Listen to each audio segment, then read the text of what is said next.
But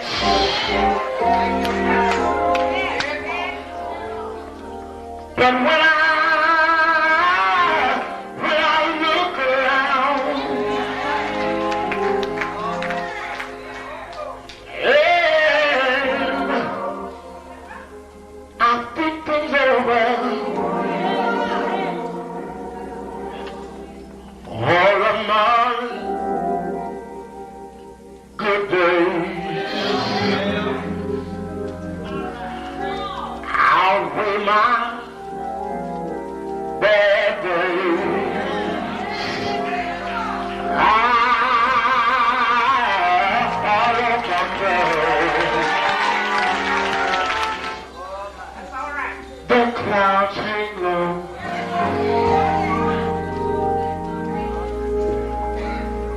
I can hardly see the road. I ask the question, Lord. Lord, why so much pain? But He knows one thing from me.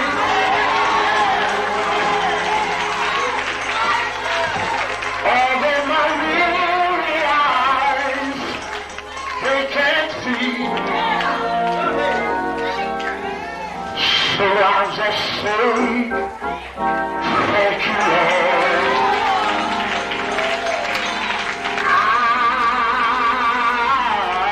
I won't compare.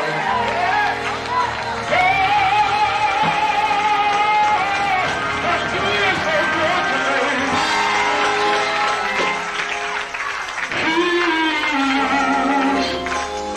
He's been good to me. Better than this world I could ever be. He's been so good.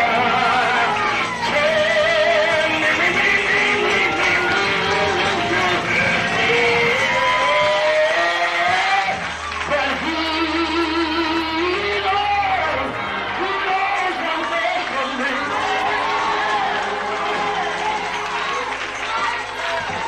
Although my weary eyes, they can't see,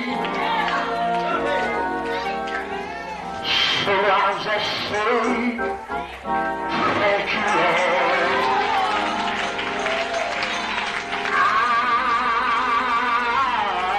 I won't compare.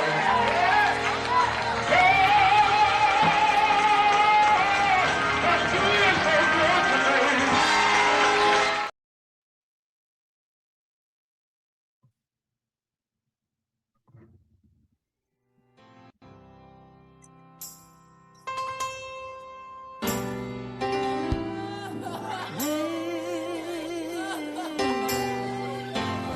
Yeah, Lord.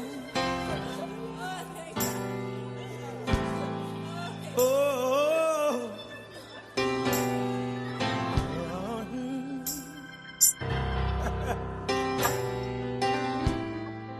oh, yeah. Good God Almighty.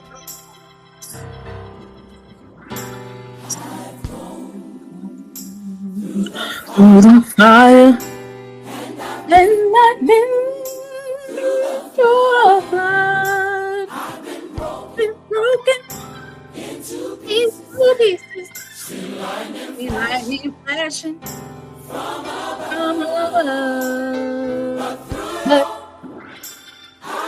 I remember that He loves me and He cares, and He'll never put more on me than I can bear.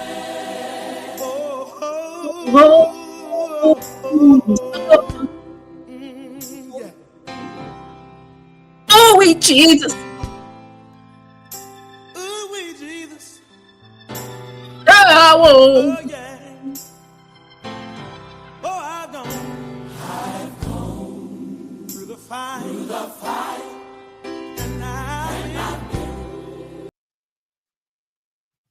a flood. I've been broken into pieces. See lightning flashing from above.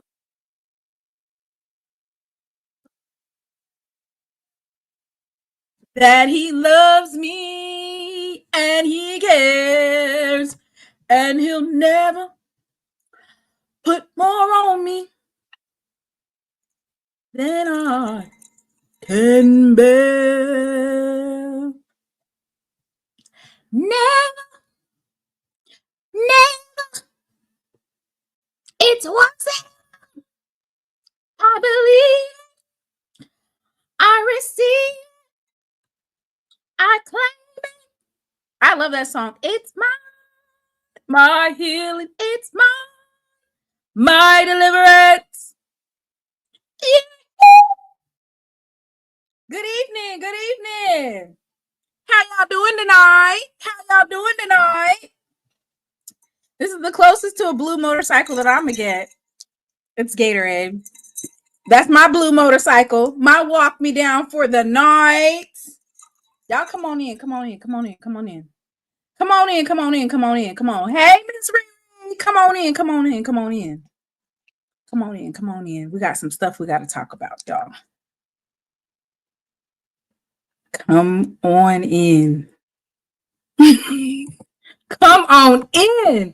No, Coach Simmons, it's Gatorade. It's a walk me down hydration drink.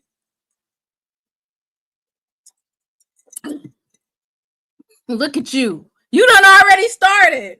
We're gonna talk about the BET Awards a little bit and talk about something non-SWAC related before we get it popping. But I will pin this. How is it that we can go get all this education and do more harm than good to our institutions, our beloved HBCUs that we say we love, touting that we are alums and we love us no matter what?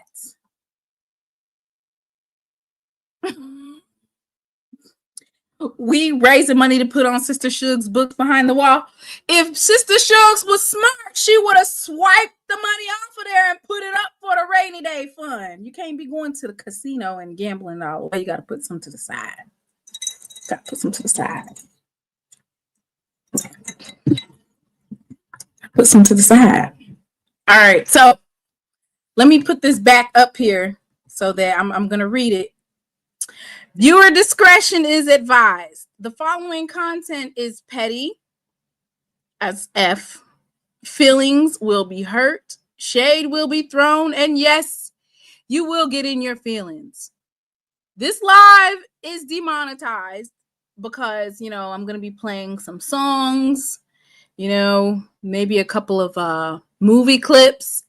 So if you're feeling generous, all donations are greatly appreciated. Grab your tea, your drink of choice, buckle up, and don't say we didn't warn you. So, of course, we're always going to keep it. It's kind of like a classy shade, not like one that's meant to make you feel degraded. Like, it's not derogatory shade. It's just, I'm going to say that it's just jokes because you have to laugh to keep from crying at this point, right? And for those of you that might say, well, you didn't do anything on Jackson State. That is a lie.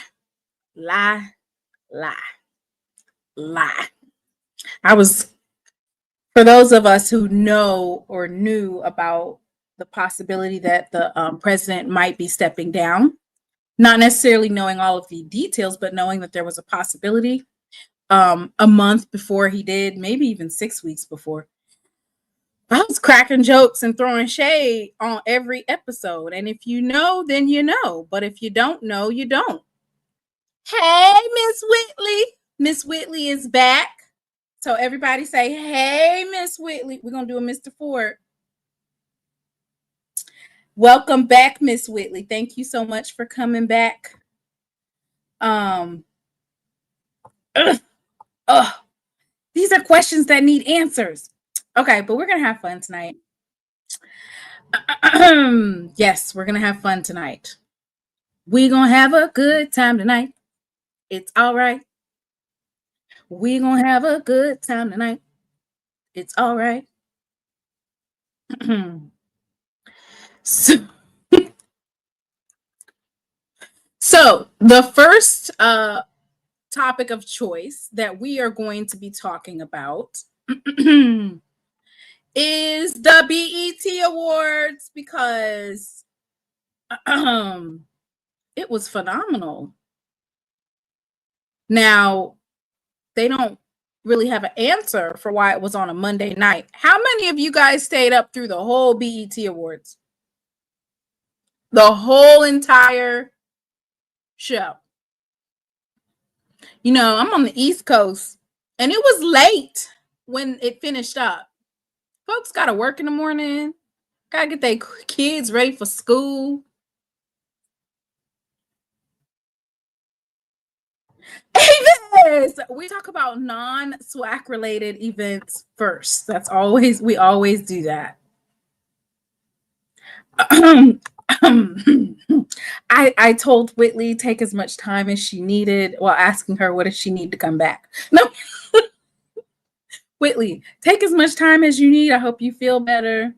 Whatever you need. What do you need? No.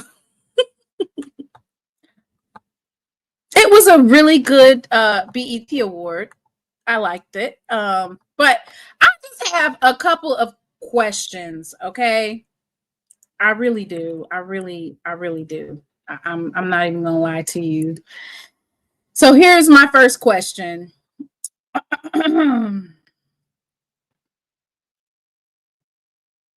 And that is, why on God's green earth would you ever give Glorilla a gospel award? Are you trying to play in our faces? Uh-oh. Y'all don't want me to be great today.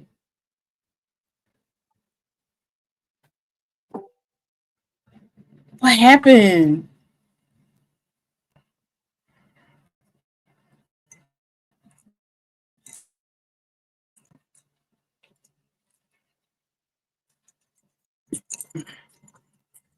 I've gone through the fire. See what happened when you get to talk about folks? Your stuff don't work.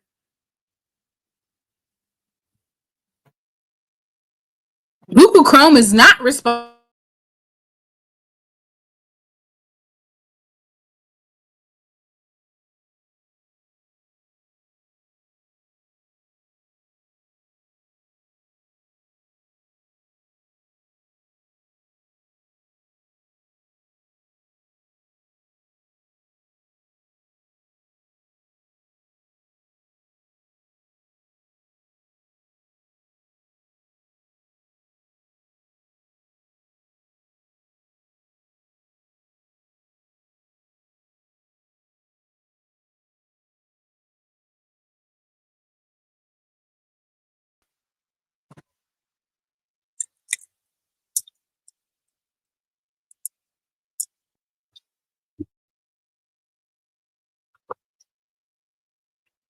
You don't see me. See, that's what happens when you get ready to be talking some mess. Your stuff don't work. Can you see me? Can you hear me? Can you see me and can you hear me? I was just getting ready to talk mess about the BET Awards, and they said, don't come over here talking about us. Okay, so all I want to know is, why was Glorilla awarded the gospel artist, like the gospel music artist award? Like, why would you give that to her? I mean, come on, y'all. Y'all are playing in our faces.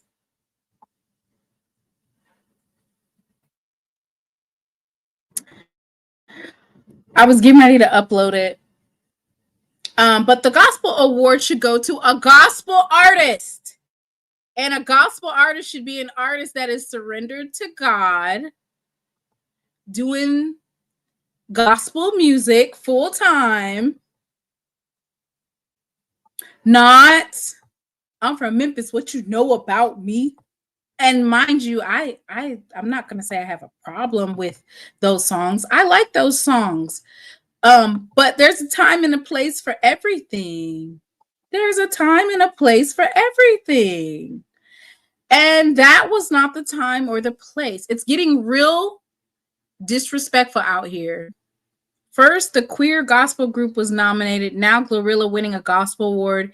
If y'all don't get that trash out of here, he was very harsh on his thoughts about the BET award, giving Glorilla, and she said, Kira Shirt. She didn't even say Kira Shirt. Let me see if I can pull it up for you, so you guys can look at it. I mean, I'm flabbergasted because it's kind of like, where are we going with this? She's getting ready to release one about how she likes a dark-skinned man, which, I mean, it's Xavier Leggett. Like I said, I don't have a problem with Glorilla at all. I don't have a problem with her. But what I do have a problem with, girl,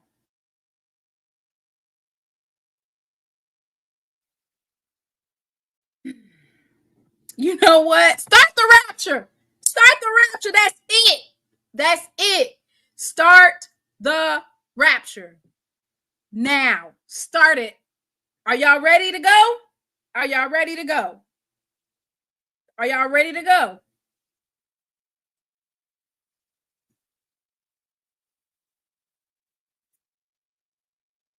Y'all ready to go? The world is in shambles. The world is in shambles. And that is just one example.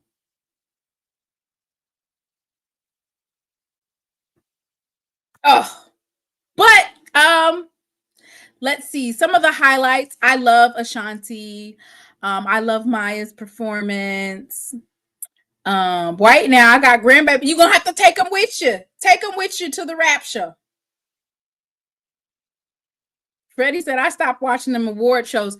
I mean, aside from that and everything else was, I really enjoyed it. You know, I miss Monique as the host. She was really funny to me.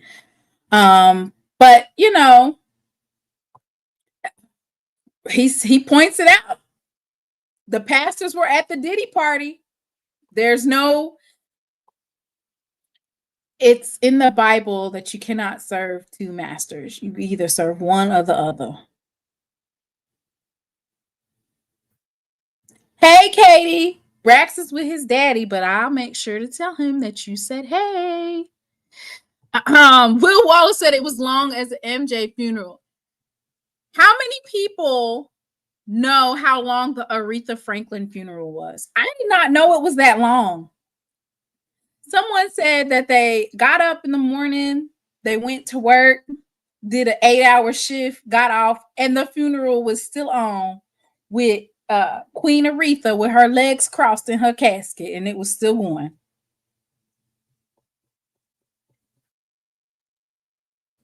Right. I love a good glow song. I'm Free.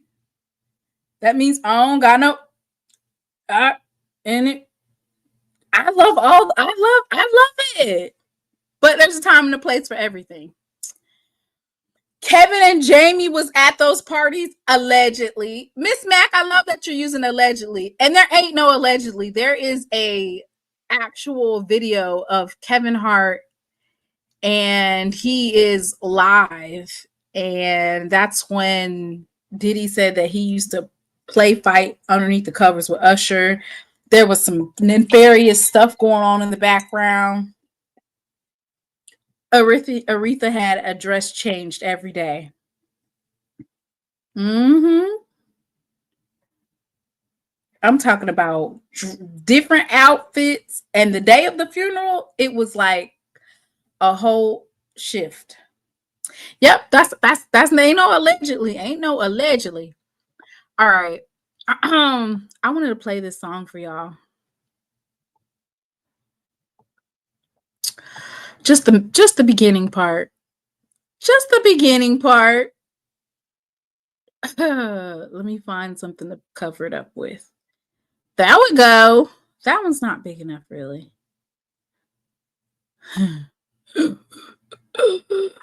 That one's not big enough either. There we go. I want to share this with you all. This is.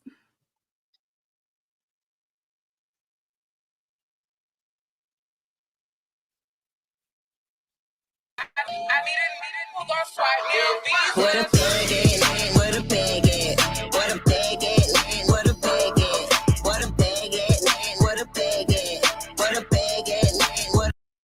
Where the bag at? Where the bag at? Where the bag at? Where the bag at? Oh, let me take that off.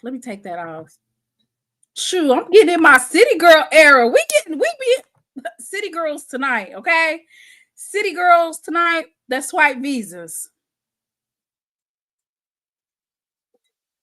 City girls that swipe visas.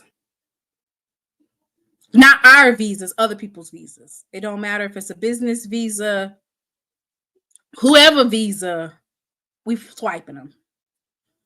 We swiping them. The 20th and coming up. What's coming up? The 20th AD. Ooh, Lord.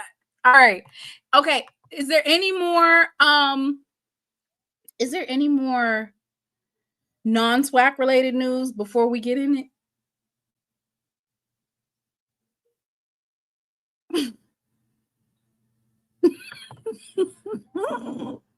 That's a good one. Listen. So where's Mr. Ford? Mr. Ford, your services are needed. We need to know what the street committee's been saying. While we, wait for that, I'm just gonna go ahead and I'm gonna get it cracking. I'm gonna go ahead and bring you the news. I'm just gonna bring it to you. There's not any other way to say it other than FAMU troubles don't end with Make America Great Again, Marva. It is much worse than we could have ever anticipated. Much, much worse. Because, they're planning on utilizing funds from the foundation to pay for stuff. But some of that might come out of athletics. And then lo and behold, Mrs. Suggs, the athletic director for Florida A&M University, had to turn herself in. She had multiple warrants on multiple criminal charges after a months-long investigation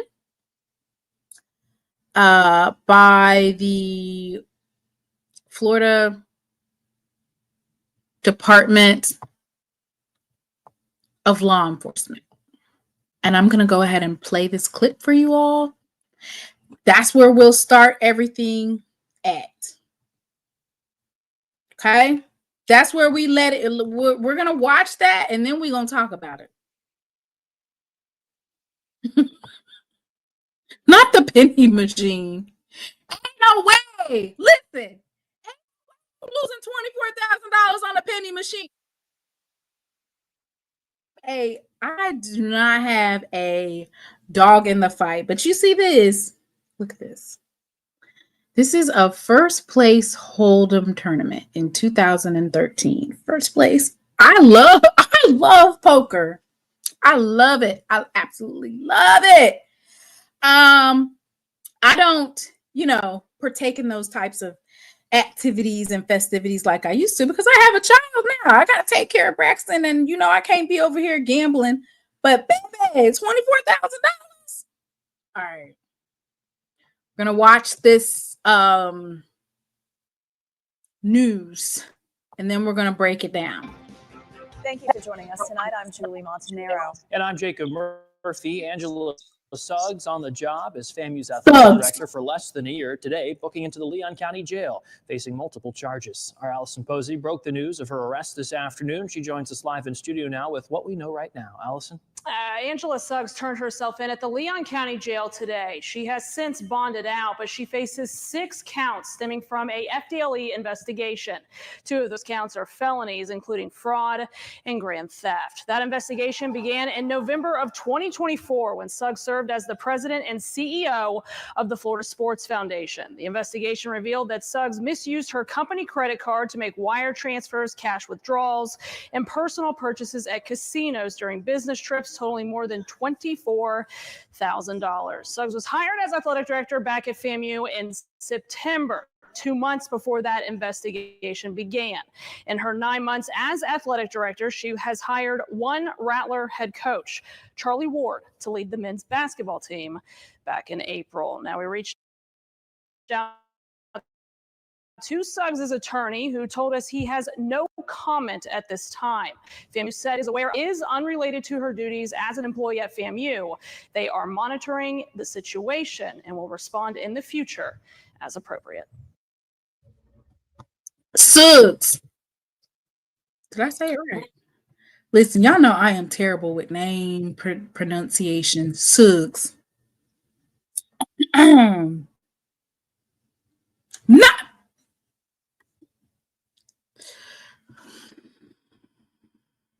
Okay.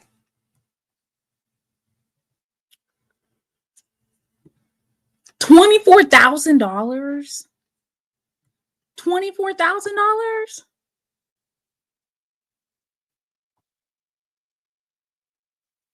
And $24,000.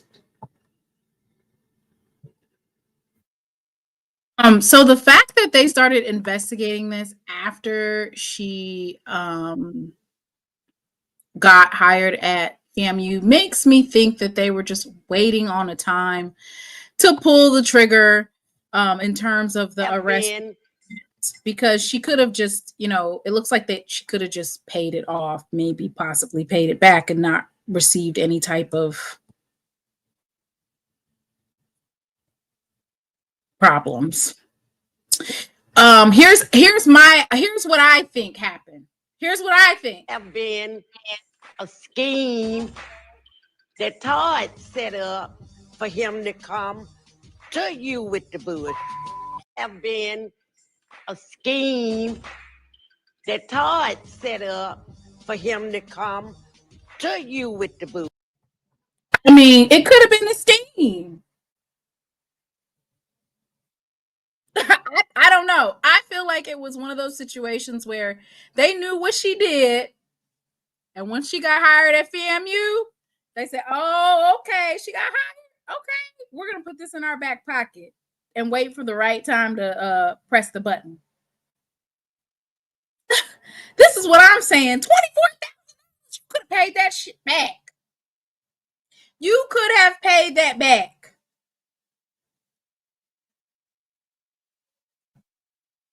So let's clarify where these charges stem from. What does it mean? And where they're at currently. But I don't know, $24,000.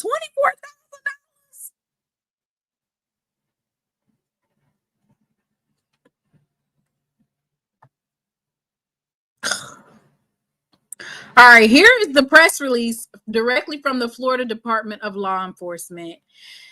So, you're not going to get too much past them doing that. Okay? Mind you, this is right in the midst of FAMU getting this terrible president with no experience who's asking for $650,000 a year.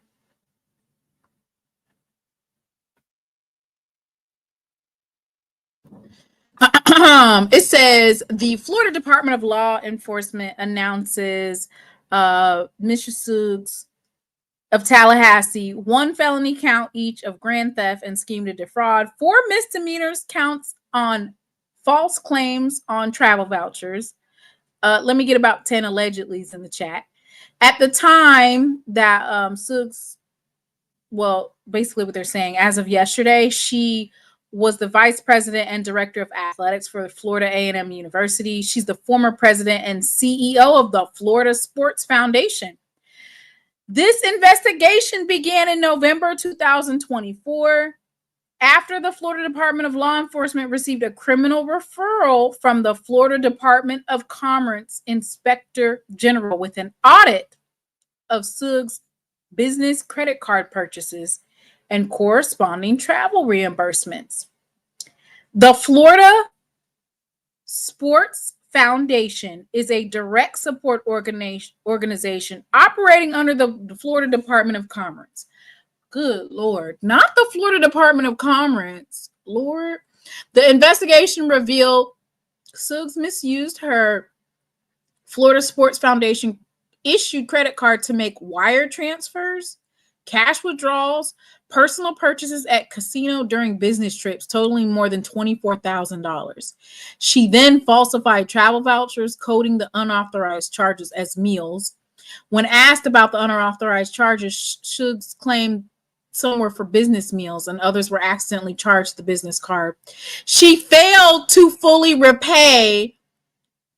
So she had an option to pay it back. She failed to fully repay Florida Sports Foundation for her personal expenditures. Suggs turned herself in today. She was booked for a bond of $13,500. The investigation remains active. So she could have paid it back, but she didn't pay all of it back.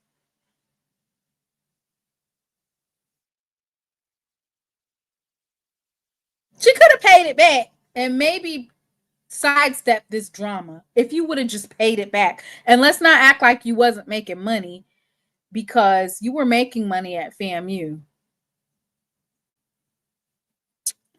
Mr. Campbell said she wasn't arrested. She was booked and walked straight out. Did you hear me? At no point in time did I ever say she was arrested. As a matter of fact, I skipped over the word arrested because folks are so emotional about that arrested word. So she was not handcuffed because she had a warrant. She also had a lawyer. A lot of times, depending on when you're in a certain tax bracket and you have a lawyer and you have communications, you are able to self-surrender yourself. You do still have to get fingerprinted. You still have to take a mugshot. You pay the bond and then you leave. You know, y'all don't have to come. So I, at no point while I was reading this whole thing, mind you, it said arrested several different times. This is the Florida Department of Law Enforcement that says that she was arrested. So that's what they said. And Jeffrey here says booking is arrested. I mean, look, here's the thing. There's a couple of things. Number one is it sounds like she could have foregone this possibly if she would have paid back all the expenses. That's number one. Number two, this is just a dog pile on top of everything that FAMU has already going on. Number three, the season starts in less than what? A month and a half? No, we got about 2 months. 2 months. Yeah, we got about 2.5 months before the season starts.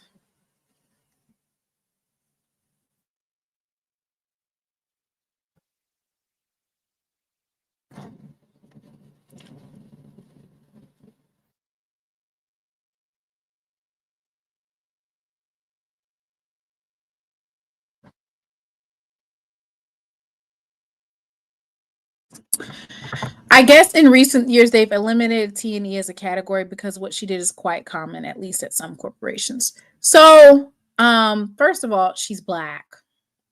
Number two, she's in a Republican state. Number three, I hate when Black folks be like, well, the white folks did it. Sweetie, you're not white. You're not. You're not white. Stop thinking that you can do stuff. Her bond was more than half of what shit. You might as well pay it back.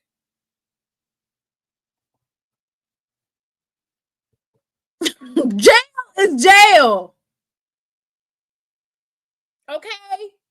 Jail is jail. Fuck no. Absolutely not. No. Absolutely not. No, you're not. Mm-mm. No. No. My girl Marva gonna bless scam you. Mm-mm. Different strokes for different folks. Yeah, like who? Latinos just found out. Y'all thought y'all was January 6ers? Everybody always want to be white. Y'all are not white. This is exactly why black folks are staying home.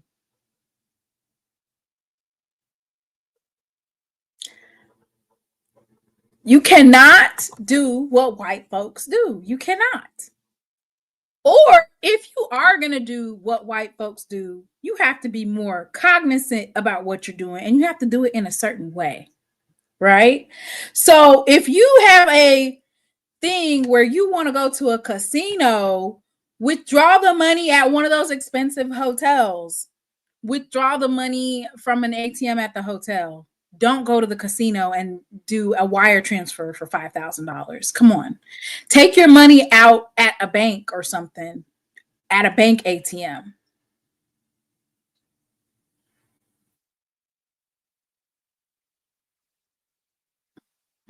Nope. Absolutely not.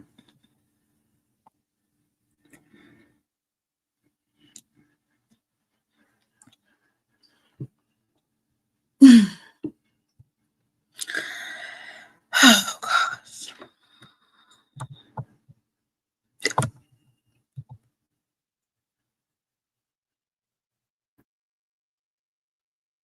If you're tired of your president acting like P. Diddy or your AD got credit card problems, then come roof for Alabama State University.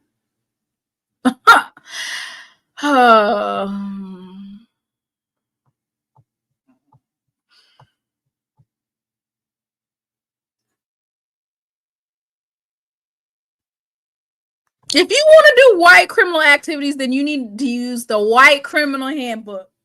There you go.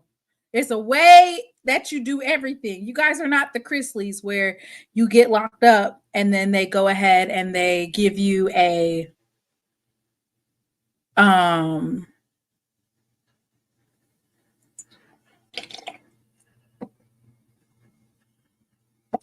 they go ahead and give you a pardon. You ain't getting no pardon. You just embarrassed FAMU. Not that FAMU ever needed anything else. You can't really do much more than the $237 million scam, right? But when you just keep having things happen over and over and over and over again, it kind of like they are who you say you are.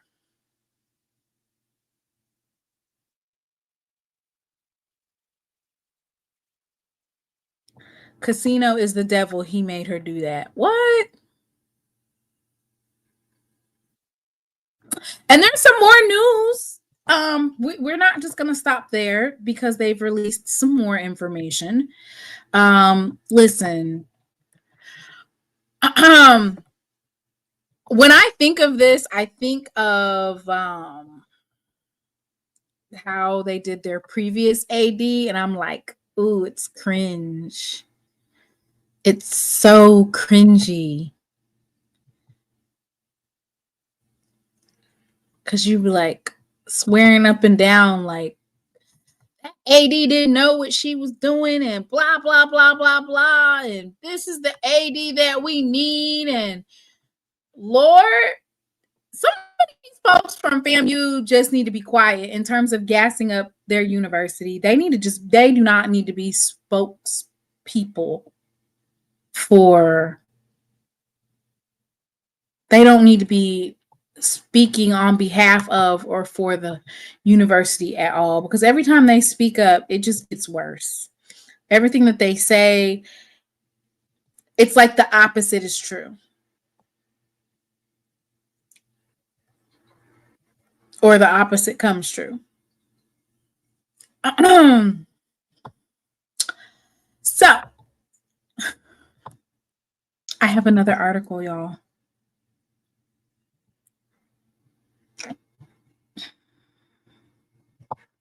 I have another article. Good Lord. I mean, he be digging y'all right into a ditch. Like, damn.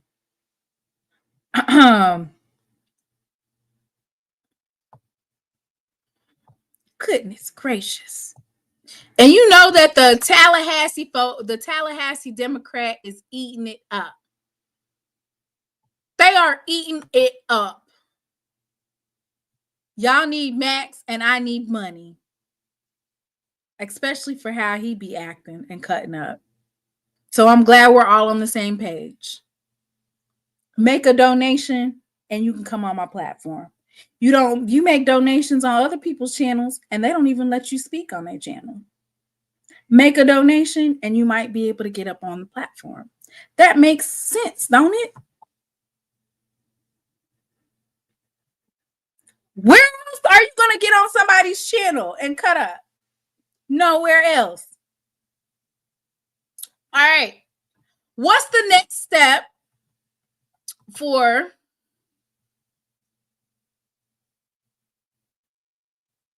FAMU athletics following Suggs' arrest on fraud theft charges? You know these white folks are eating it up. So as you mentioned that it wasn't meant for you to be number 17 and number 18, but now you're number 19. Tell me, during that time, were you developing a vision for FAMU athletics? And now that you're in the seat, what is your vision for FAMU athletics?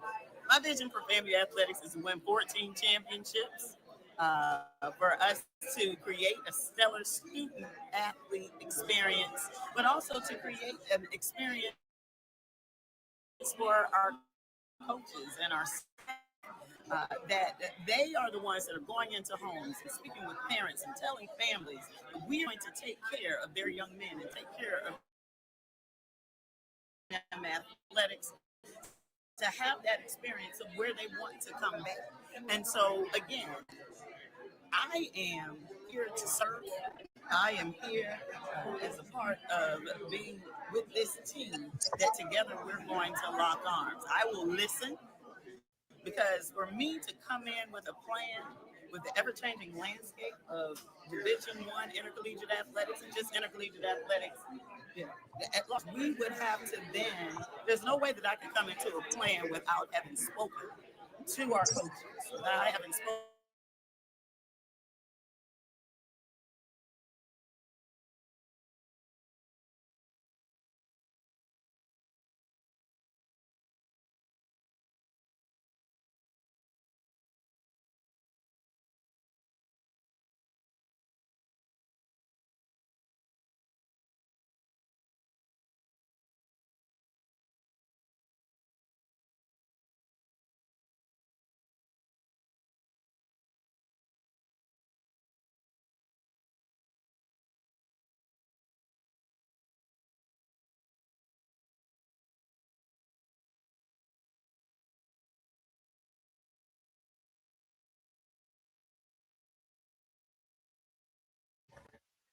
Got me all discombobulated. All right. Oh, isn't that so nice? Can y'all hear me?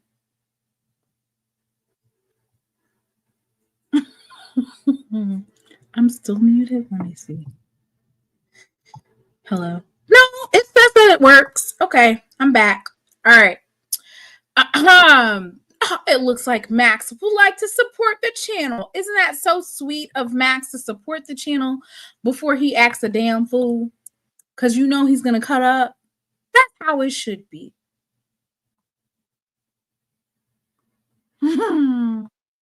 All that stealing and fake checks, and FAMU still can't get air conditioning on their buses. Oh, Ed, why are you saying that? Who said that they don't have air conditioning?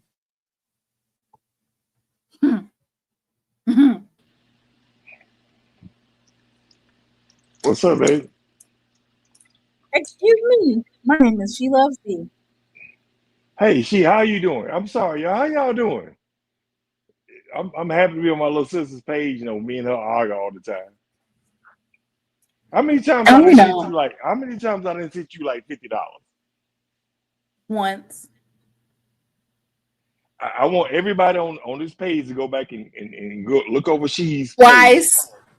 Okay, thank you. Yeah, I sent her Okay, like. but you be on my page cutting up. You're supposed to. I always cut up. That's what I run. I run a whole company. That's what I do.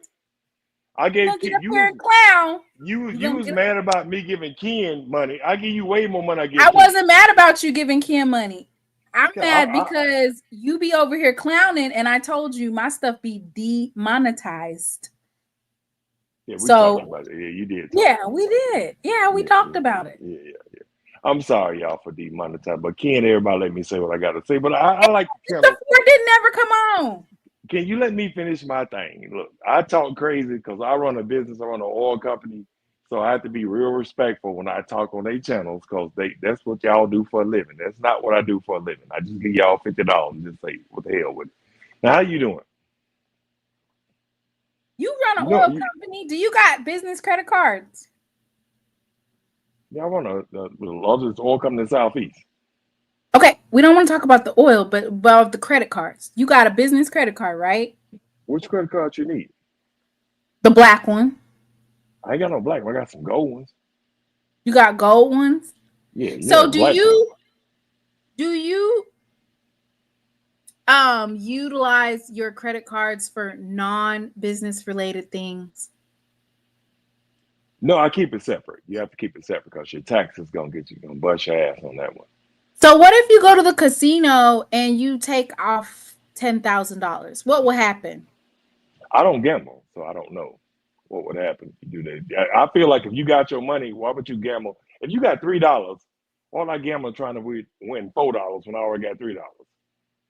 A gambler never wins, a winner never gambles. That's my opinion. You'll never get me to the casino. Okay, so what if you are into the casino and you have a business? What will happen if you use that credit card to like take off money for the casino? What will happen? You should have your credit card taken from you. Because remember what I said. A winner never gambles and a gambler never wins. The house is always gonna beat you. If I got, and I ain't gonna talk about what we got. Just say for example, I had $20 million in the bank. Why would I go gamble $25 million to gain what, $60 million, and I'm gonna lose $20 million? I don't like those odds. I'd rather keep the $20 million I got. You sweat so hard. Why are you sweating so hard? Me sweating? That's called grease, Vaseline. You know, I'm Mississippi. Yeah, I had to do my hair. Well, Julie, you let that song go.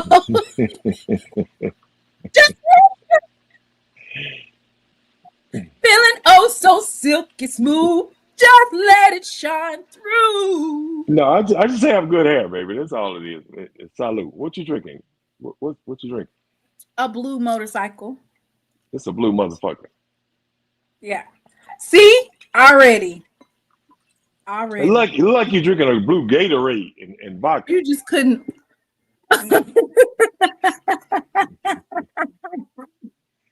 Y'all, let me do something. Let me do something for a minute. I'm gonna apologize to you, because she gets on my ass all the time. She's a good friend of mine, and I'm wild. And I was like, y'all know I can be wild. And she's a good friend of mine. And probably one of the closest people to me. And I apologize because I have to look at she got a YouTube channel. Y'all know y'all love me, and I love her too. And I apologize for being a little wild sometimes, but I didn't mean no disrespect by it. So for everybody on the page, she is my friend. So now, since I apologize, can we move on? Now I do give you a lot of damn money too, though. So you got no, pay. You talking about the other night? You talking about like you don't get nobody no money? Please stop saying that. You do not give me money. Stop saying that. I put it on your page though. Right. So you tip the page Don't you making it seem like you give me money, and that's not true. Oh You no, do I not don't mean tip I'm me. giving you personal money. No, I don't do that. No, you tip you send me money through the page. That's what I do Right? with Ken. I do with everybody. I do with You do it everybody. with everybody, and you send Ken a lot But of no, money. I send you way more money than I send Ken. No. I'm gonna tell you. I looked at my books last week. I sent Ken $44. $4, Okay. $1, $2, $3. That's what I sent Ken. I sent you in the last 3 months almost $400, $500. Come So on, that's a motherfucking lie. That is a motherfucking lie. well, That is a you lie. gotta tell Apple Pay. I saw Apple Pay. I sent you That is a $500. lie. Okay, A we're not gonna argue lie. about this. A We're not gonna bullface. That's a bullface. Let's lie. get back to the subject. Let's get back to the Ain't subject. no $400 rolled through this channel. Yeah, Yeah. But it's on my Apple Pay though.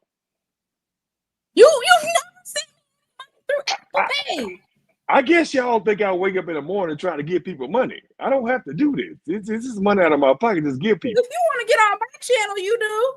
Because you be cutting up, cussing and carrying on. No, I think I'm being very respectful tonight.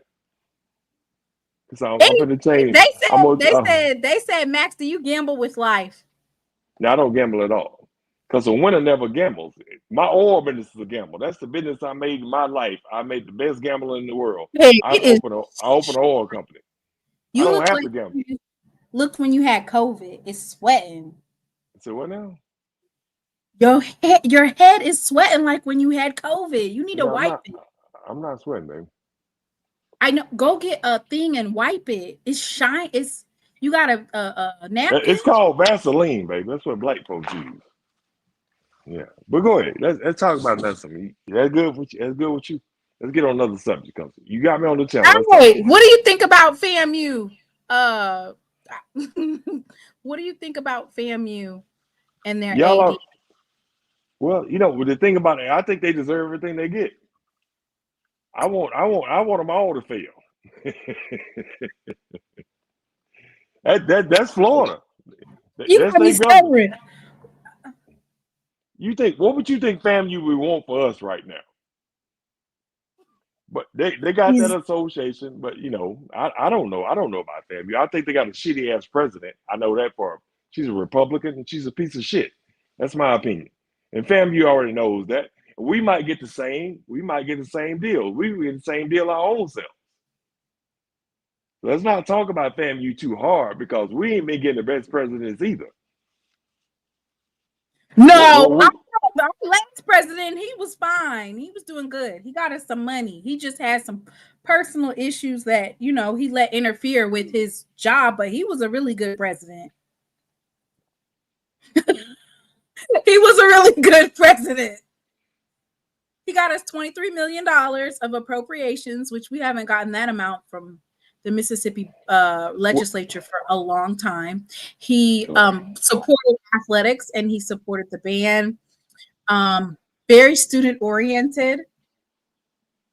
Well, let me say it from this perspective. I grew up with a lot of my family was ministers. We're right? supposed to be talking about FAMU though. Let's talk about. We talking about FAMU. Okay. So, hey, growing up in the ministry, I'm not a minister. I'm the farthest thing from it. But my uncles were pastors and my brother's a pastor. Many men are called, but few are chosen. Oh, you better say a word. Yeah.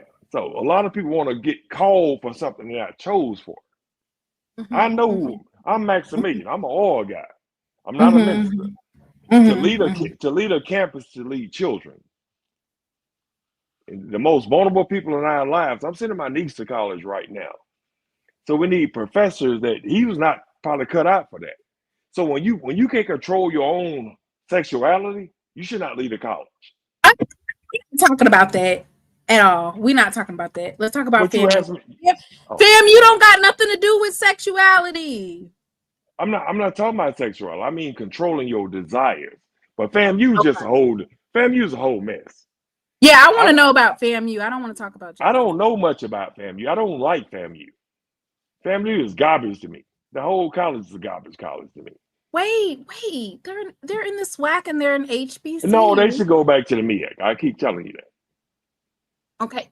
So they're not going back to the MEAC. They're here to stay. and their AD just got caught up with some fraud and some grand larceny charges for using her credit card, her business credit card, to withdraw money at the casino. Okay, now let's get back to what I was talking about earlier. I'm a businessman. You need to start hiring people who are capable of running these universities. Find a person who's ran a high school or been around children, because when you take these children, these are children. They come out of high school. We need to stop hiring all these PhDs, people that have no idea how to raise children. Because these are babies that's going to our colleges right now. And we raising all these guys. It's complicated. I really want to say something. Everybody know what I really feel. I'm glad that you're not going to that you're going to respect my platform and not say it, because I know what you want. No, that's not really what I'm trying. We have to be measured about what we do. Right. The Bible said, "Let your yes be your yes, and let your no be your no." Right. So let's get some structure on what we're trying to do. Are we trying to raise anybody, or are we trying to raise children? I'm trying to say it nice, because I've talked to Ken, I've talked to you, and everybody got me to say, Mac, don't say that. So I'm trying to say it in the right way, that you have to have structure in with everything we do in life. The Bible says, whatever you do in life, have structure with what you do. I made all the money in my life, but you know what I've always had? The structure. My parents taught me structure. Okay, so what do you think about Texas Southern? Their AD recently caught a lawsuit. Allegedly, can I get some allegedlys in the chat? Allegedly, he sexually harassed a young lady who was working under him and basically said, if you want to go far in life, we can take it there, and I can make sure that you'll be successful. What do we keep reverting to? I have 130 employees, and I've never been accused of a sexual assault. 130 employees. I've been doing this shit for 25 years. My employees work for me. Their job is to work for me, not for me to sleep with them. And so what you get is professionalism. When my employee goes to work, my receptionist, beautiful receptionist. She's got a husband. I know him. He's a great guy. They got 3 children together. What some of us is not doing is separating business from our profession. My receptionist is my receptionist. She has a husband. She has a child. They have 3 children. I love them to death. See, that's the point, that we can't move the business. Y'all need to start hiring people that's capable of doing things like that. There's nowhere in the world I would ever put myself in a position to make a sexual accusation against one of my employees. They there to work for me, not to sleep with me. I'm being honest about this, and I've been doing this for 25 years. I ain't never had a sexual. I don't do that. You're here to work for me. You're not here to sleep with me. And I think we need to start hiring people that's on that level. I've been in Atlanta almost 30 years doing this, baby. When you work for me, you don't sleep with me. Your job is to do what? Your job. Okay. I've never been sued for something like that. So what do you think that the SWAC should do, not SWAC, but these schools moving forward? What types of background checks do they need to be looking at? I'm not going to tell you about the individual, but I need to tell you that you need to get a guy that's an older guy, like Dr. What's Dr. Lackey? Hilliard Lackey. That's Dr. president Lackey. of that state. He deserves that. I love Dr. Lackey. He was one of my professors. What you got over there blinking that light? That's my TV. I'm sorry. You over here about to have somebody. I'm glad my son not here. You would have made him have a seizure. That blinking light. It's like it was a video, man. Oh. But yeah, I think Dr. Lackey is a good president, but I'm not pushing for Dr. Lackey. I think we just need to get people of character. And what we're doing is we're getting all these people that's ungodly. When you This find person in the chat said you already spoke about Texas Southern, so move on. Second, you don't know how tempting the women are on that campus. Excuse me? I have 135 employees, and probably 40 of them are females. There's nothing tempting about my employees. My job is to pay them. My job is not to sleep with them. When you run an oil company and you get $1 million lawsuit, I leave that shit alone. My job is to be a boss, to pay them to do what they need to do. My job is not to sleep with them. Grow the fuck up. Put your penis in your pants when it comes to running a company. That's what I believe. Or your cat. You gotta put your cat in your pants. Either one. These people came in to work for you. They didn't come in to sleep with you.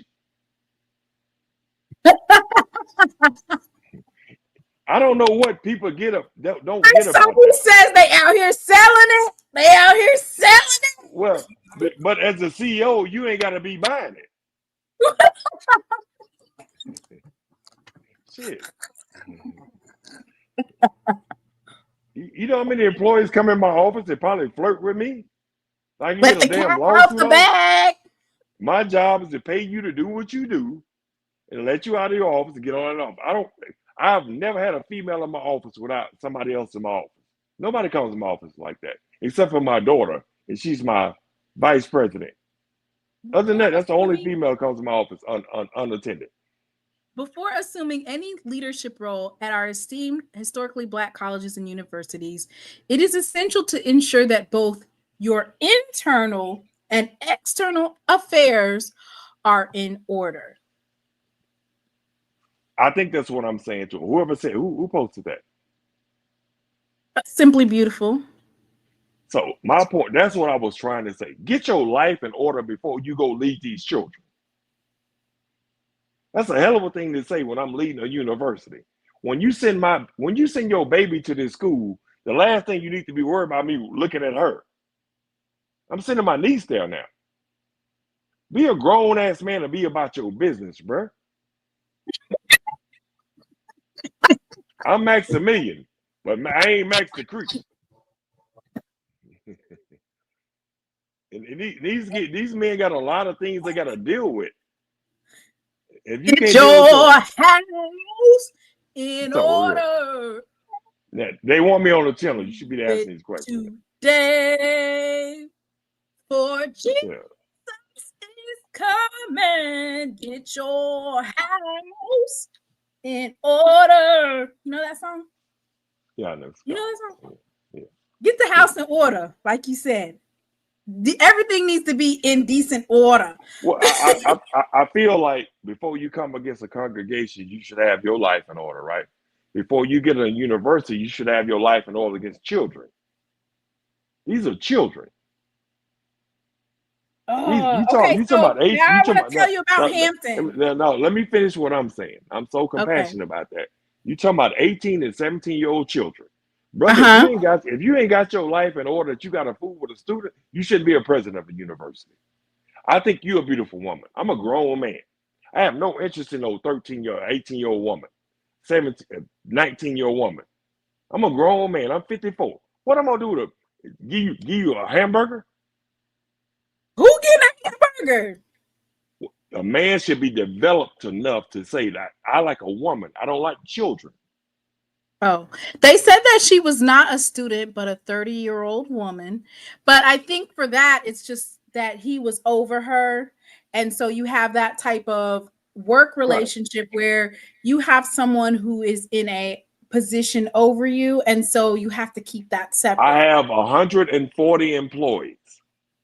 Okay, please don't. Right. Let me reiterate that. I want to make this clear. Don't ever put your business together with your sexuality. I'm a business owner. My daddy taught me that. I run Atlanta Oil. Whatever I want to do in my bedroom, that's different. I run an oil company. Everybody has the right to go to work without being harassed by me. Right. And I demand that if anybody works for me, I will fire your ass in 30 seconds for that. I demand that of anybody. You leave your sexuality, you leave that shit at home, bro. This is Atlanta Oil. This is what my daddy started this company. and you will not be sexual harassed at this company. All right, And I so believe that. I want to bring up something else. I'm sorry for being passionate about that, but I'm very passionate about that. Everybody should be able to go to work without being harassed. I really believe correct. So a Hampton student just recently came out as well, and indicated that they were trying to, a Hampton University administrator is under investigation after a student claims grades were withheld in exchange for an inappropriate request. So basically, the young man was trying to get his grades changed, and the man told him, you know, if you do something with me, you know, I'll change the grades. And I guess he didn't change them. What do you think about that? Don't ask me. What do you think? What we talking about? You're that's what I keep. on my show. That's what I'm supposed to do. I'm supposed to ask you questions. It's the fundamental person of who are you as a person? Who are we making lead our campuses right here? We need to start vetting these people. I mean, these are really good people, though. They are, like, at face value, they are. They have illustrious degrees. They have tenure. They have. They're a part of organizations. They're on boards. Like, these are people do they have children? They have children. They have wives. Okay, see, we need to start talking about who we get to run our university, because I think they're pedophiles. No, it's not a pedophile, because they're the kid. I mean, the students are of age. They're like in their 20s. Reread what you just said. Just reread that to me. Oh, okay. Hampton University investigates an administrator after a social media video in which a student claims grades were withheld in exchange for an inappropriate request. I did not want this to tarnish the reputation. 20-something-year-old student. Yes. With a grown old ass man. Yes. Okay, that's your problem. That's what everybody gets mad at me about. That's why I keep going back to the point. Get somebody that is more standards. We have to get our morality together and start putting people in our campus that lead these students. So Hampton's a little bit different than like Jackson State or FAMU, because Hampton is a private university. So all of their matters will be basically handled privately. So when the news outlet reached out to Hampton University, the statement said that it will not comment on personnel matters because they're confidential. We asked the university if the school administrator still works there, if the police are involved, and if they can release any details about the investigation. And they weren't able to do that because it's a private school. Can I be honest? What is different with that in Jackson State? What is different that when they go to all these other universities? We have people here that are not of sound character. And we need to start looking at ourselves and who are we putting in front of our children? They don't. It's not like they have a bad record. Their record is clean on face value. Their resume speaks for itself. Their success. But they always end up in the same. What is the common denominator? They some freaky frogs. Well, okay. See, I don't want to go there. But you're already going there. We have to start. No, I just said they're freaky frogs. Oh, okay. So you see what I'm saying? I knew that my church needed a pastor. I knew I grew up in a family full of pastors, but I'm not that dude. What if I just decided to be the pastor? You have to know your calling, and everybody's not called to lead a university. And we have to start setting a higher standard when these are children. They said, do you feel like a 20-year-old, a 20, 21, 22-year-old is a child? I do. Especially when she's going to college. Especially she's just getting to school, she's just getting on the dorm, and she needs a president to lead her. To set the structure at this campus. This is what we're gonna do. He don't need to be trying to sleep with her. I sent 3 daughters to college. And the last thing I need is a damn president trying to sleep with my daughter. She's trying. And I think a lot of men probably would agree with me on that. We have to start No, calling this probably out, not. though. They'll tell you to teach your daughters to say no.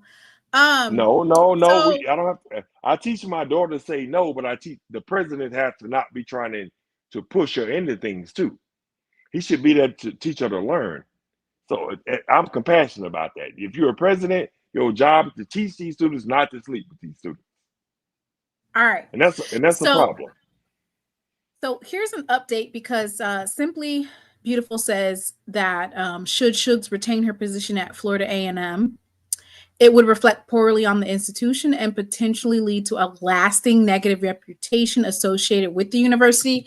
So I have an update on that. So the university announced June 10th that Suggs has been placed on administrative leave with pay until further notice. A probable cause affidavit, which details the accusations against Suggs, was not immediately available. It could take months for Suggs' case to play out in the criminal court system.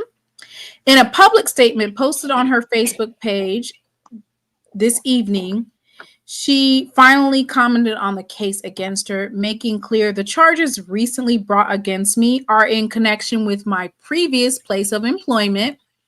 I want to make it clear that these matters are entirely unrelated to Florida A&M University or my current role. I'm fully committed to addressing these allegations through the appropriate legal channels. I regret the distraction caused, and I am deeply grateful for the unwavering support, fervent prayers, and continued encouragement I've received during this most difficult time. I remain focused, resilient, and committed to share goals and determined to fulfill our ongoing plan and collective success. So that is the statement that AD Suggs left in regards to those charges that were brought against her and her being arrested, or not arrested, I'm sorry, turning herself into the police department. Now, I want you to interpret those charges. Interpret what she just said. So the charges don't have anything to do with family. Did she It deny says guilt? that she falsified travel vouchers for personal expenses at casinos. So she's saying that doesn't have anything to do with FAMU. The fraud and the theft charges. Though? She didn't. Did she deny that she did it? Yeah. What you mean? Did she deny that she did it? She didn't. She said it has nothing to do with the university. She didn't say she didn't do it. If somebody accused me of something, I'm not going to say, well, my job at Atlanta Oil has nothing to do with what I'm charged with. It was when it was Southeast Petroleum. I didn't say I didn't do it. Remember what the small things, you got just, it's called legality. I sue people all the time. When they didn't deny it, she did it. Well, I mean, it's kind of hard not to say that you didn't do it. If I didn't do something, I would say I did not do it. It's on the credit card records. She knows that she was at them casinos swiping them visas. Well, she did it. Okay, but maybe. So I was told that sometimes businesses do allow you to do like those types of business trips, especially if you're trying to make that's where stuff happens, like at the golf course, at the casinos, over lunch. These are where business deals are made. I put one of my employees in jail. She took $300,000 from me like 3 years ago. And she was a good employee. I liked her a lot, but the point is she stole $300,000 from me. You stole money. What do you want me to do? I'll pay it back. That's what everybody said. How you gonna pay me back $300,000 and I'm paying you $40,000 a year?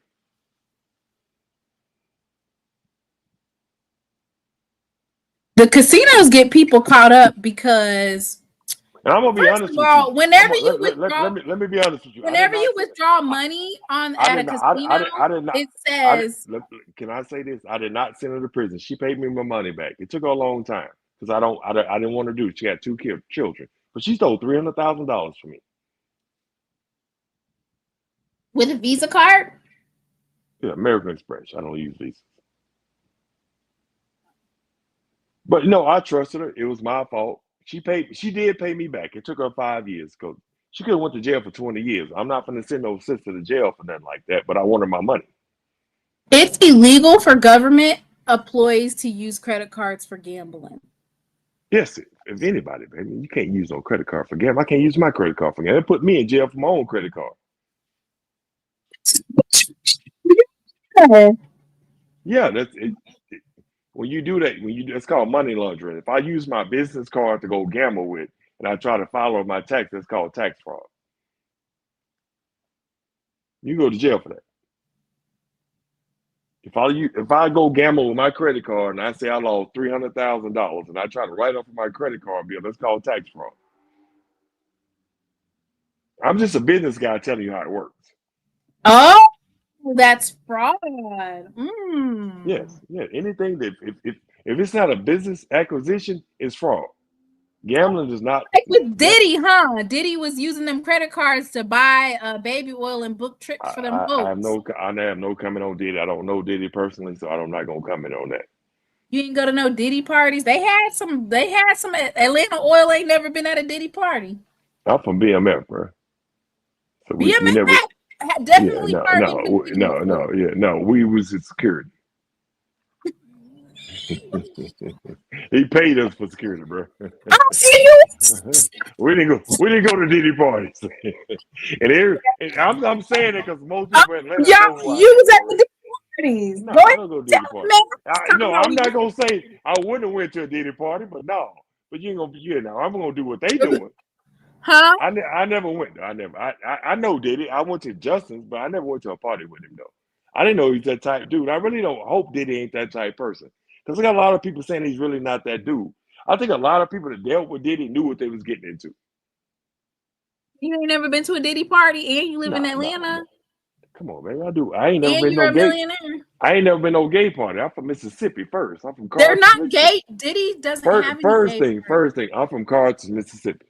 I was born and raised in Lee County, Mississippi. Don't put me over here. I make money here. What they do here is what they do here. I'm from Carthage. And everybody know I keep saying I'm from Carthage. Ain't no booty boy over here, baby. My ass is exit only. Say that. None of the stuff that's I ain't got nothing against Atlanta. I have no, but what I'm saying is none of the stuff that has came out as of recently in the Diddy parties is gay. It's not gay. It's just freak offs. No, some gay stuff. No, Diddy was no gay stuff came out with the Diddy parties in the court in the cases. It's just been like baby, a lot of gay stuff came out with Diddy. Diddy was sleeping with men, baby. Everybody in the chat was Diddy doing gay stuff. Chat. Yes, that the whole thing was about Diddy doing gay stuff. No, not in the court. Not in the court. Nothing gay. Look at the chat. Everything Diddy was doing was gay. Diddy was paying men. He was a cuck, not gay. Yeah, he was in the oil. Yeah. So I you know what? I tell people all the time that I live in Atlanta, but I'm from Mississippi, bro. Every time you see me talk, I'm from the SIP, bro. I still trail ride, bro. Have you ever been swallowed? I came to Atlanta to make money. That's all I do here. I don't even date people here. The girls I date is from Arkansas, Mississippi, probably Alabama. I don't date nobody in Atlanta. Simply Beautiful said, let's get back on these HBCUs. Yeah, let's get back. Yeah, thank you. What's the question? You got my time. Now go ahead. Let's talk about football. I don't know why I'm talking about football. If I say anything non-Jackson State related that has to do with football, you're just going to tell me that they're garbage. No, I'm not. I've slowed down a little bit. You know, I buried 80. It made me slow down a little bit. Made me think about things a little bit more. Bullshit, but go ahead. What's your question?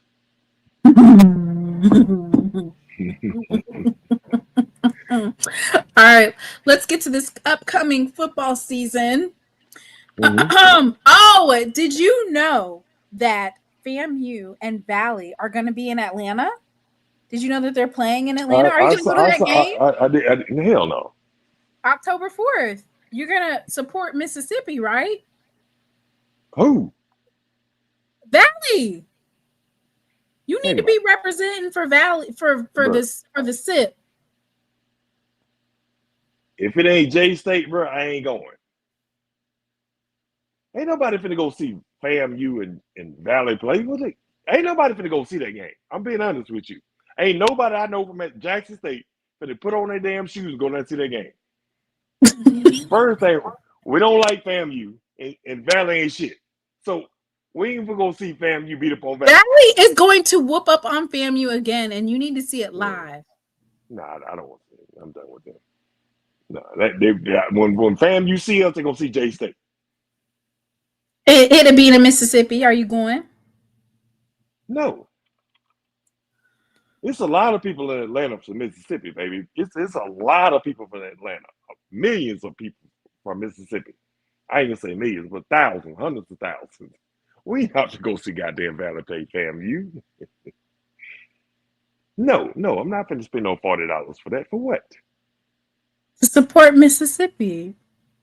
Valley? Hmm? No. Their band's gonna be there.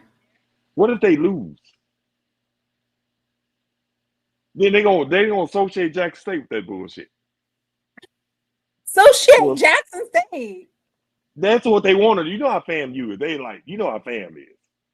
They'll take any loss from no. You could play us. But Valley whooped their asses, though. I give them credit. That's between them and Valley. The three people who come from Valley. How you gonna let Valley railroad your ass? I want all the Valley State people to beat. I think Valley beat them again. Now Valley's a good team, though. Anybody that watch football will tell you Valley State is a good team. No hope. Valley's always on your ass. Any team beat Valley, you don't whoop Valley. You won the game. You didn't whoop Valley. Valley got some good old country boys up there play football. I never disrespect Valley like that. The Valley's got a good football team. And they showed FAM they got a good football team. So no, I'm not. I don't know Valley like that to go support them, and I'm not gonna get out of my car and go down there to the dome and go watch that shit. No. Okay, well, are you going to the Mobile, Alabama, to the Gulf Coast Classic? To the hood. What you mean the hood? That's the hood game, baby. What you mean it's hood? You ever been to Mobile, Alabama? No. Google it. If anybody from Jackson State, don't go to Mobile. Don't tell people not to support Jackson State at the Gulf Coast Classic. Them niggas is gangster down there, bro. Hey, get your hotel in Atlanta or somewhere. Don't get it in Mobile. Them boys are gangster. That's a hood, baby. It's like going to Canton. You gonna get a hotel in Canton? No. Thank you. Do not get no hotel down there. Them folks is let me be quiet. It's not a safe place. And anybody at Jackson tell you Mobile is not a safe place to go to. Get your hotel outside of there. Wherever outside at 50 miles away. Go to the game, but don't stay there. That's my opinion. They are saying in the chat that it is the hood. Pritchard, Alabama is the hood. Yeah, it is. Mobile is very hood. The stadium's in the hood. It's in it. Don't go down there. Don't get you no hotel down there. I'm finna tell you. Get you a hotel outside at 50 miles away. Come on to Atlanta for the weekend. Oh, Blue said leave his hometown out of this. Hey, I'm just being real, bro. Everybody know about that city, bro. No, don't go down there. Don't lay your head in that motherfucker. I'm being honest with you. Alabama is the suburbs out Mobile. Mobile is Alabama A&M South. The majority of our alums from Mobile or Birmingham in the state.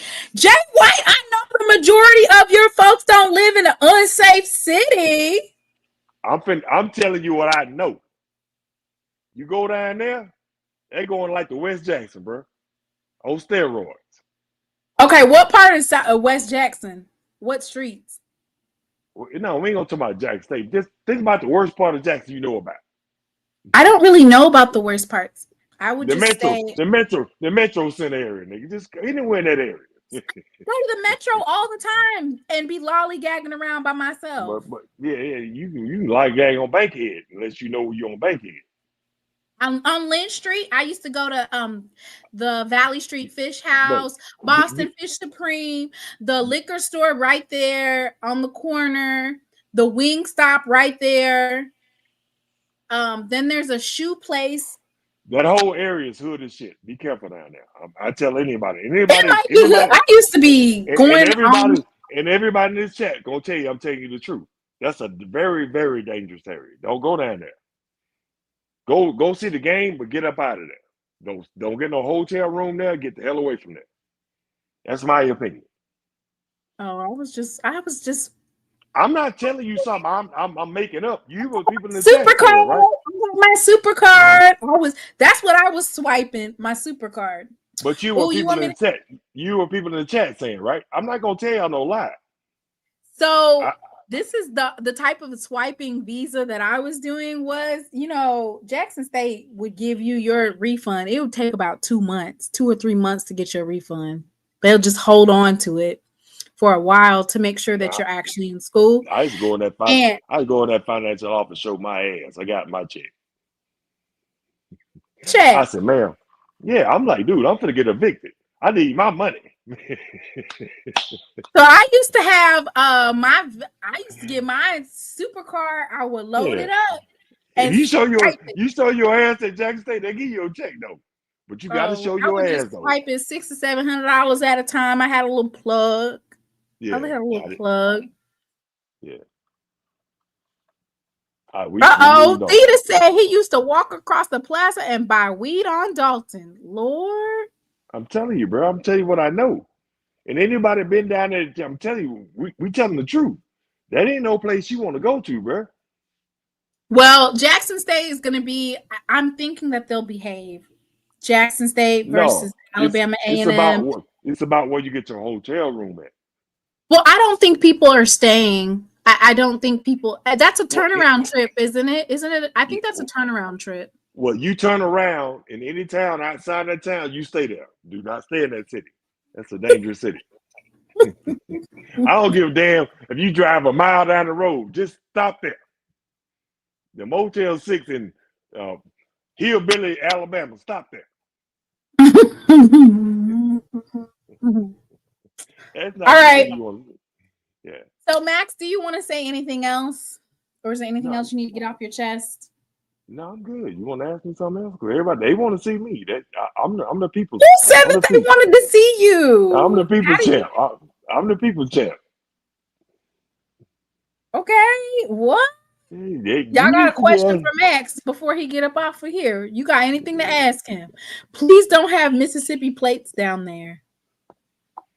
Oh, they're saying don't have Mississippi license plates when you go down to Mobile. Well, Mr. Ford. No, Mr. Carl, he said stay in one of those hillbilly hotels outside of staying in Mobile. Don't stay. That's what I said. Don't stay in Mobile. You will be better off staying in a hillbilly hotel before you stay in Mobile. What did I just say? I agree. Stay outside of go an hour when you drive an hour and you need to go to bed.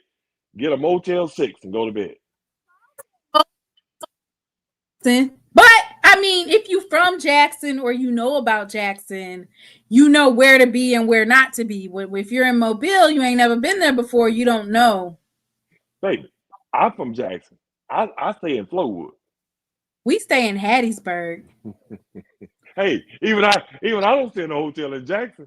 I ain't gonna sit and lie to you. I stay in Flowood. I'm not fooling with them crazy ass Negroes in Jackson. No, sir. I stay down in Flowood on the reservoir. They're saying Hattiesburg is only like an hour away from Mobile. Yeah, it's close. It's close.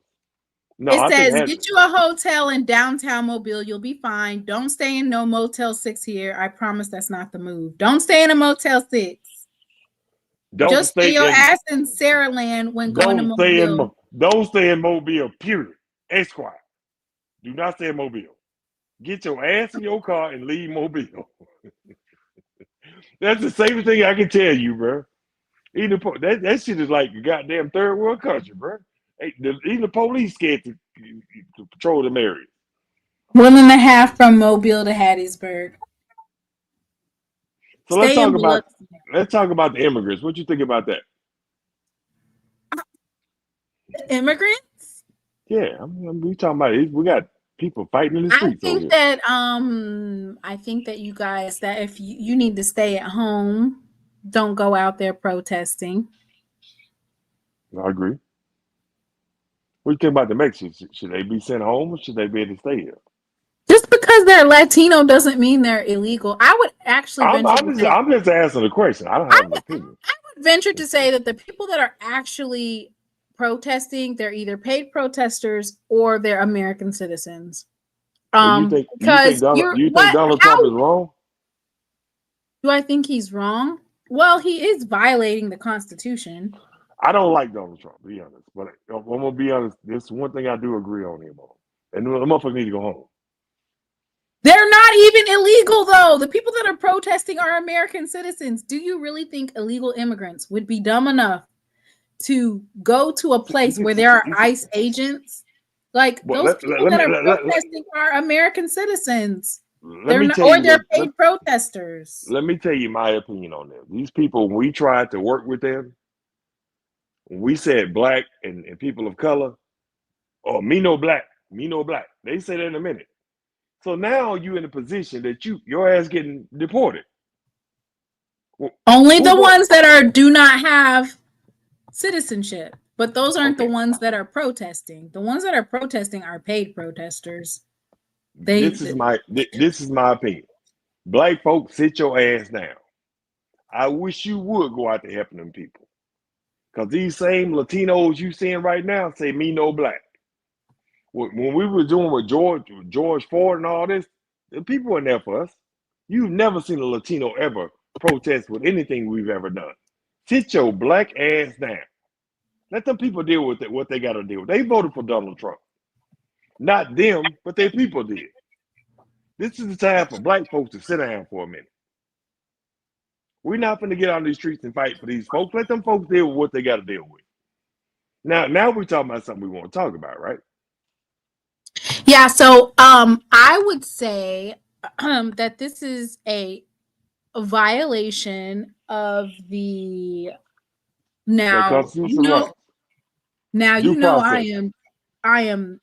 it's actually and it's called the Posse. It might be Posse Comitatus Act. It's due process. It's no, not that.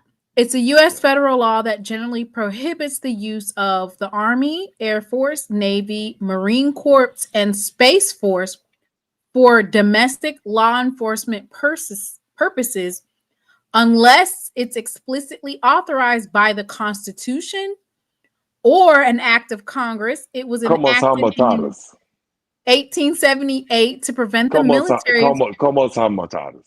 from being used to interfere with civilian law enforcement, particularly after the Civil War and Reconstruction. So basically,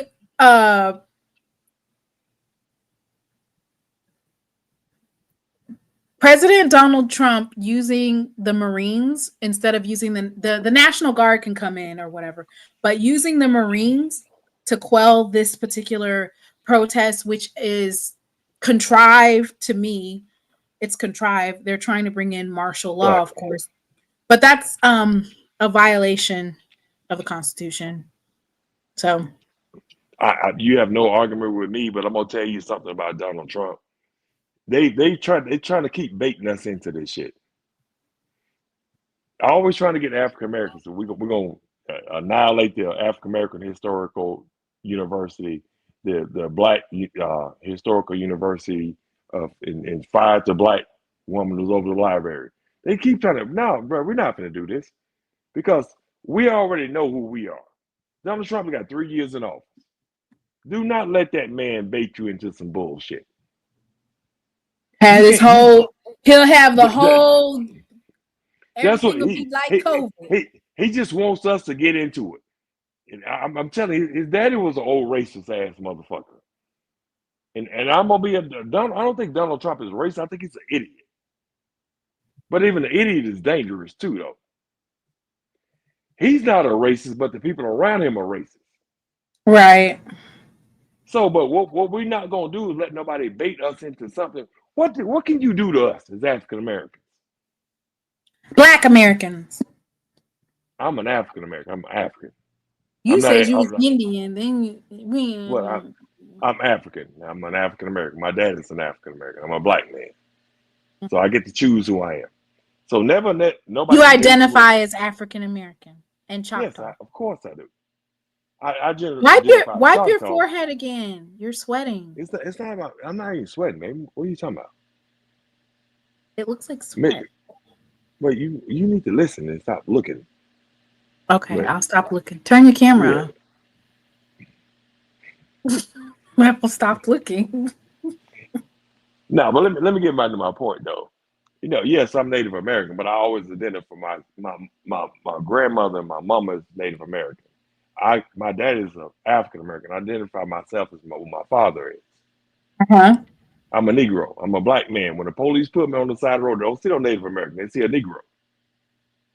So when you start judging yourself by what they pull over versus what you think you are, then you'll be able to deal better. But I think Donald Trump is the best thing that ever happened for Native Americans. I mean, the Mexicans, because they don't like us no way. You said it's the best thing that ever happened to them. Yes, because them Mexicans don't like us. You're lazy. You sorry. Me no Negro. Me no nothing. Take your Negro ass back home to Mexico then. Because they voted for him. 90% of African Americans voted for Kamala Harris. I did. The other Negroes, I can't explain for them. But they voted for him to get their own people sent home. I wish you would take your black ass out on the streets fighting for these people. Let them people deal with their own shit. White people gonna be white people and Mexicans gonna be Mexicans. Neither one of them pretty much like us either way. So we ain't got no fight in this shit. Stay your ass at the house and watch your TV, eat your popcorn, take care of your children. Don't get your ass involved in that. Because the Mexicans don't like you and the white folks don't like you. You sit your ass down. That's my opinion. When the last time a Mexican walked up, you want to work with you? We both black. When a black man got what's my boy George Floyd? Were you seeing the Mexicans out there in the street with us?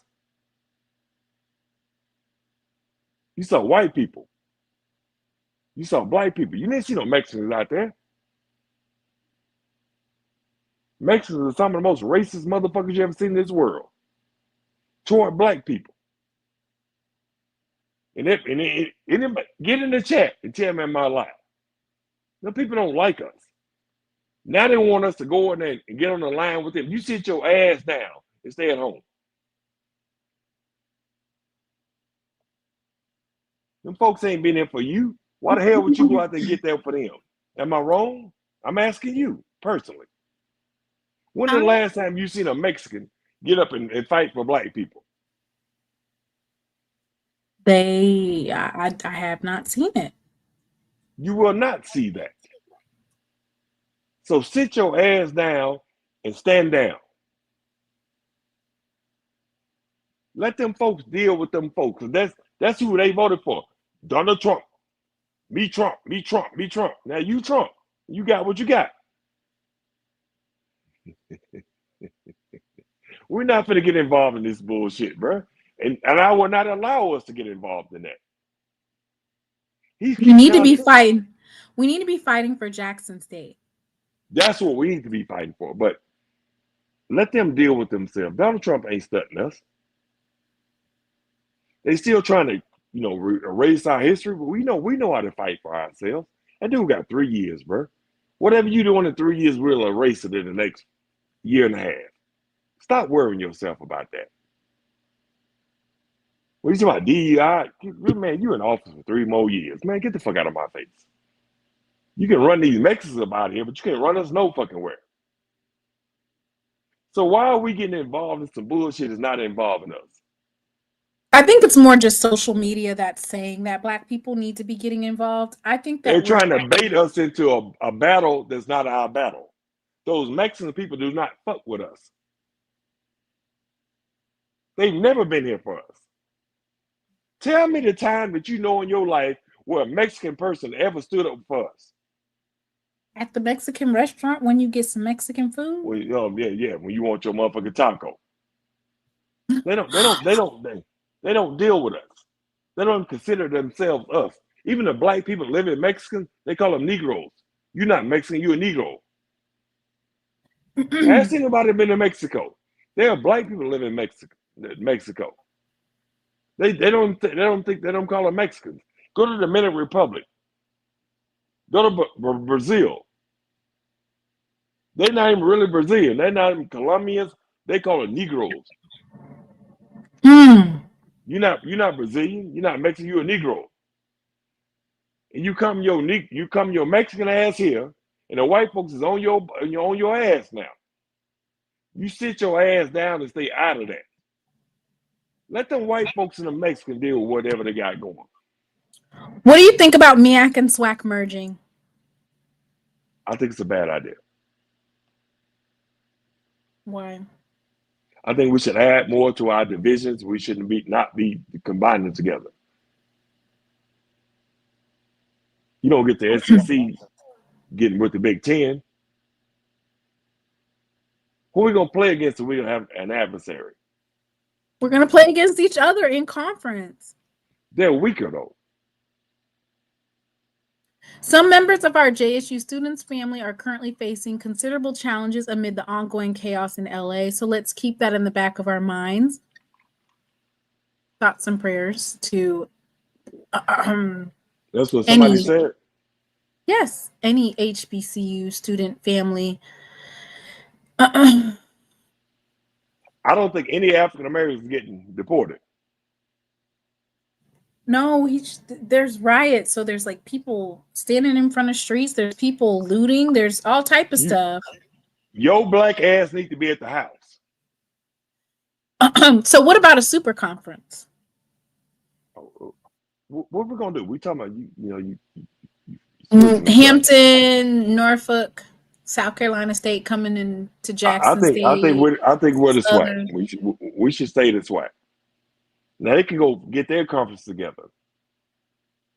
Then you can come play us, but we're the SWAC. I think we should throw FAMU out. You think so? Which schools do you think should be thrown out? FAMU. Other than just FAMU, nobody else. Okay. Why do you think just FAMU? Why just they don't want to be in the SWAC because we don't want them in the SWAC because they don't win no way. They do not want to be in the SWAC. They do want to be in the SWAC though. No, I've talked to a lot of FAMU students. They still feel like they're the MEAC people. Go back to the MEAC. We don't like you no way.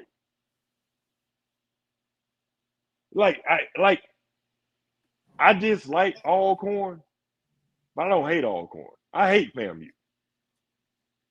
I think most people in the SWAC can probably say, I hate FAMU. Hate is such a strong word. Yeah, but I don't like them because they're not from us. Okay, so what about Southern? Is from us. So you like Southern? SWAC. They SWAC. Okay. They play by the SWAC rules. Damn whether I like Southern or not, they still SWAC. Fam, you feel like I don't know who them niggas do think they are. Take your ass back to Florida. Go back to the MEAC because you can't win shit over there no way. So my beef with Southern, it's a SWAC beef. But you everybody know in the chat, fam don't feel like they part of us. They don't act like they part of us. Take your ass back because you ain't finna win shit over here. You talking about in football? Football, yeah. They don't feel like they part of us. They don't like. I don't know who the fuck told them to come to the SWAC. We didn't invite them. You got your ass beat. Go back to the MEAC. Please, bye. Because I can deal with Southern. I can deal with Alcorn. I can deal with PV. We all SWAC. Because we got a history of love toward each other. I have no love for them Negroes. Because they come from that MEAC bullshit. Thinking they better than somebody. And ain't nothing good about you. Ain't nothing good about you. A garbage ass college, a fucking little high school ass football team. Get the fuck out of the SWAC. We didn't ask you to come and get the fuck out. They won track and field. I'm just saying, if you don't want to be in the SWAC, you can leave. Ain't nobody gonna miss you. You done got your ass whooped up. Beat the fuck out of you. I have no love for FAMU because and then everybody in the chat know what I'm talking about. They feel like they better than us. Fun to me at. Go back over and play Howard or whoever little bullshit ass college you was playing. Got your ass toasted over here. You ever talk to somebody from FAMU? They don't talk SWAC talk to you. When I talk to Southern, I talk to FAM, when I talk to Southern, I talk to Prairie View. We talk SWAC talk. FAM don't talk SWAC talk. They talk MEAC talk. They're not comfortable in our division. I don't know who told them to come to the SWAC because they don't want to be in the SWAC. They fans don't want to be in the SWAC. And we don't like them. You can get the fuck on out of here. That's really what I feel about FAMU.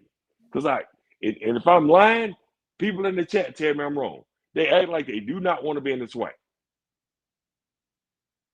Well, we just joined the SWAC. And we're from the MEAC. Go back. Which way did you come? I can give you the directions back. Nobody wants you in your body. We don't need you, motherfuckers. Wait a minute. We're going to be self-sufficient. We're trying to, the new rules. They do not want to be in the SWAC. I'm telling you what I know. I haven't heard anybody from FAMU say that they don't. I do feel like sometimes they do have elitist attitude, but I've never heard. Look in the chat. And I'm gonna be quiet. They do not want to be in the SWAC. They want to be in the MEAC. We want you to go back. Because you ain't shit over here. You got your ass dusted. Now get on back. Okay, so can you go ahead and make the motion for FAMU to go back to the SWAC? Or that would be the motion I would make. Because I can deal with Southern. I can deal with Southern. So go ahead and say, I make a motion and go ahead. Go ahead. And we'll take I'll make the motion to send FAMU back to the MEAC. Because they don't want to be here no way. We don't want them here no way. We don't like you. We despise y'all asses. Wait a minute. Because they nasty. They disrespectful. At least in the SWAC, we know how to respect each other. Southern and Jackson State don't like each other. But it's a level of respect we have for each other. FAMU talks down to you, bro. Get the chat. I ain't got to tell you what I'm talking about. They talking to us like you doing us a favor by coming to the SWAC. Can I get a second, please? So a second. Somebody needs to second the motion. Please, because I know what I'm talking about. They reckless with their mouths when they talk about the SWAC. We didn't want to come in no way. Ain't nobody trying to keep your ass here either. Okay, so Dr. Carey second the motion, and so now we're going to take a vote. Whitley second the motion. Tank Face second the motion. All those in favor, click the I button. Oh, we got another second. Randy second. I'm not making something up that's saying that I hate FAMU, but they don't want to be in the SWAC. They do not want to be in the SWAC. They don't even like being associated with us. Y'all, make your votes casted. You guys have 3 more minutes. Make a motion for FAMU to go back to the MEAC. Next time you see somebody from FAMU, say, hey, man, you in the SWAC. Look how they look at you. We need at least 100 votes in order for this motion to be passed. Send their asses on back. You don't got to be with us. There's 161 folks in the chat. If we don't get 100 votes, then there's not enough people to pass this motion. The SWAC ain't short on nobody. We don't need nobody in the motherfucking SWAC that want to be in the SWAC because we proud of the SWAC, baby. Because we whooping ass on the SWAC side. But go back over there with your people. That's where you're more comfortable at. Because I don't want you over here. I don't like you. I don't think you should be here. Because you don't want to be in the SWAC. Get the fuck about the SWAC. Am I wrong? Oh my goodness. I'm telling the truth though. Alcorn like the SWAC. Prairie View like What the SWAC. questions, Southern like the G-Boom? SWAC. Jackson State like the SWAC. If you don't like the SWAC, get the fuck up out of here. Nobody's begging you to be in the SWAC, bro. If you're looking at the chat up top, it says make a motion for FAMU to go back to MEAC. Let your eyes be eyes, let your nays be nays. Make your vote. Everybody knows. Got 2 more minutes. Talk to somebody from FAMU and tell them they from the SWAC and see the expression on their face. They do not want to be in the SWAC. I know I'm not lying about this because I remember we played them. We in the SWAC.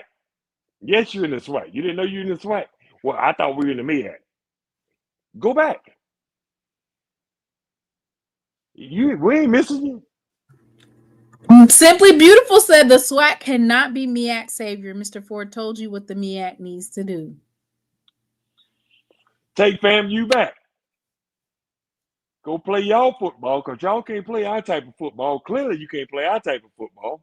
What type of football we play over here, Max? Built the ass, baby. I'm like Mr. Ford. I'm gonna take Mr. Ford thing. Built ass. You get what you're getting over here. I don't think this motion is going to pass. I'm just going to tell you right now. There's only 52 votes. There's 48 people that need to vote in order for it to pass, and there's only how many minutes. people? How many people are voting to keep FAMU in? There's some people voting to keep them in. In the SWAC. Yeah, there's some people that voted for them to stay. They must be with the FAMU because I don't know them niggas that I know. They don't know how to tailgate with us. They don't know how we do shit in the SWAC. Like we tailgate with Southern. Yeah, we don't like Southern, but we know how to tailgate together. Fam, you don't even come tailgate with us. Right? Southern will come tailgate with you, nigga. Prairie View will come tailgate with you. Because we all SWAC. In the end of the day, we still SWAC. Right. They not SWAC. Okay. It's hard to bring somebody that don't want to be something that they not. We force those people into the SWAC, and we don't want them in the SWAC. I want them out. It doesn't look like there's going to be enough votes. We're not going to worry about the vote, but in the end of the day. Yeah, it doesn't. I mean, folks actually want for FAMU to stay. What's your opinion? I think that there is going to have to be some changes that are made soon, very soon, with the way that you see the hostility though. Like it's like they don't want to act like they don't want to be here. Maybe just me, and it may be just me, and I probably could be wrong. Do you feel the same way? That I feel like they don't want to be in the SWAC.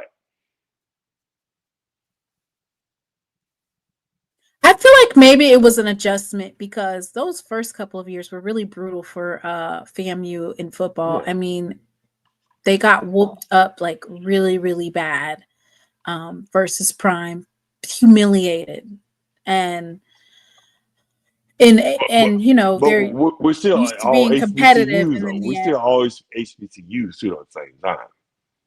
You got to take an ass whooping when you take it, right? Yeah, and then you know they beat TC, and then in his first year, but then last year they got their ass whooped, right? So you know it's hard. And then last year they lost to Valley and they lost to Prairie View. But my thing is, Mr. Thornton says FAMU does not want the MEAC smoke, 6 teams or not. My thing is, you came into the powerhouse of Jackson State. This is our motherfucking house. Wait a minute. Whose house? No, we run the SWAC, bro. That's what we do. You've been running the MEAC so long, playing with North Carolina State Central in South Carolina. You playing with big boys now. We're gonna bust you in your fucking mouth over here, bro. Wait a minute. Your language is so. Oh, No, I'm God. sorry. I'm sorry. Jackson State is the big dogs over here. And if you can't accept that, you probably should go back to the MEAC. So if they were in the West, would that change anything? If they changed from they SWAC into SWAC? they should never go to the West. They would do way better over there. They'll be able to beat up on Prairie View? Because you're not going to win over here, bro. As long as Jackson State is got a goddamn charter, as long as we got that sign outside say Jackson State University, you're not going to win. Go somewhere you can win. Because you're not going to win in this division. Come back to us and we'll beat your ass at the end of the year. I'm just saying. They wasn't running the MEAC either, but Cookman was what they wanted to do is come take our division. Jackson State spot. Bro, what are you talking about? We are the Jackson State University. What the fuck are you talking about? Alabama State and Alabama A&M have something to say about that. And they lost to us. So what they got to say? Ain't nobody got nothing to say to Jackson State to shut the fuck up. Wait a minute. You're going to have to send me another donation because you just... I'm being honest, yeah. We got to be quiet when it comes. We're going to be quiet when it comes to Jackson. Well, all right, Mr. Maximilian. We determine who comes to Jackson State. We determine who comes to the SWAC. We run our division. You go anywhere else you want to go to, but when you come to, and you know it, I ain't talking about Jackson State because I believe this. I told you a year ago what we're going to do. Before we went to the SWAC championship, what did I say we're going to do? When? Did I lie? Well, actually, you didn't come on my channel till after SWAC championship. But I made the prediction. No, you made the prediction about South Carolina State. When nobody else was making that prediction, what did I say was going to happen? Who wasn't thinking that Jackson State was going to whoop up on South Carolina State? What did I say? It's going to be a slaughter. And what happened? Everybody says it's going to be a good game. I said we're going to run through y'all. Like y'all, and I say your team is weak. Please replay the tape, what I said a year ago. Wasn't a year ago. If Lord is willing and God says the same, I will be at the 2025 SWAC Media Day. This will be my 3rd year attending. Details for whether or not I'll be making that trip will come out soon. Someone has a question for you in the chat. I think I already know the answer to it.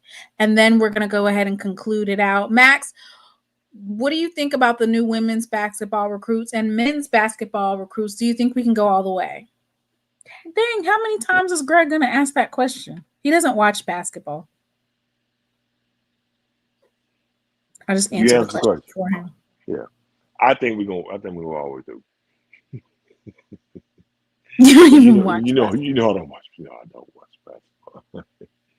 But clearly we got a good basketball team for everybody else talking about it. 13, 1400, they talk about it as a good team. What you think? I'll have to do my research. I think that I need to do more research on the recruits. And I'll come back with my analysis. So if she don't know, how y'all want me to know? It's not that I don't know. I need to be able to bring back correct information. Don't be putting me on the spot. They asked you. They ain't asked me. I only watch football. I'm a football. I know football in and out. College football, NFL, you name it. I know football. But basketball, I know tennis. I played a little tennis in college, so I know a little bit about tennis. Yeah, when I do my shows on like, we got a good tennis team. I gotta come with the facts.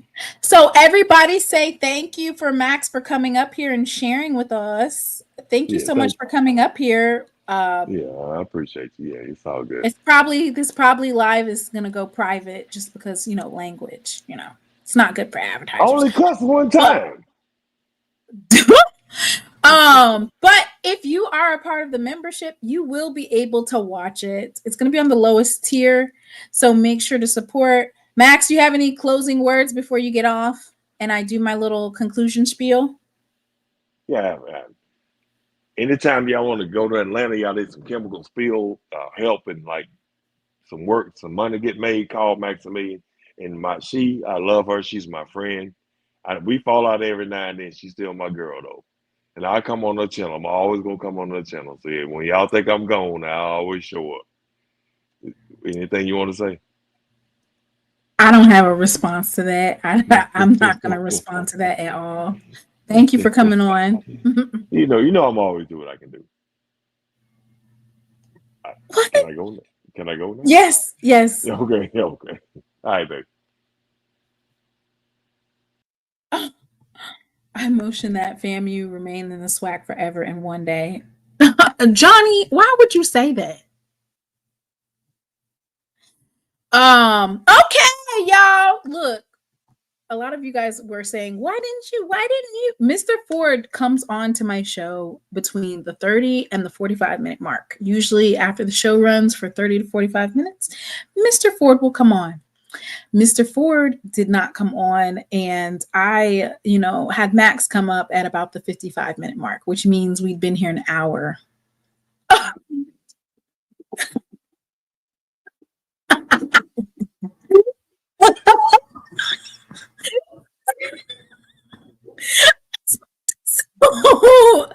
Oh my God, y'all. Mr. Ford said, oh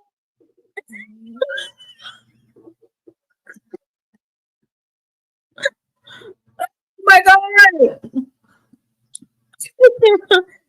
Oh God.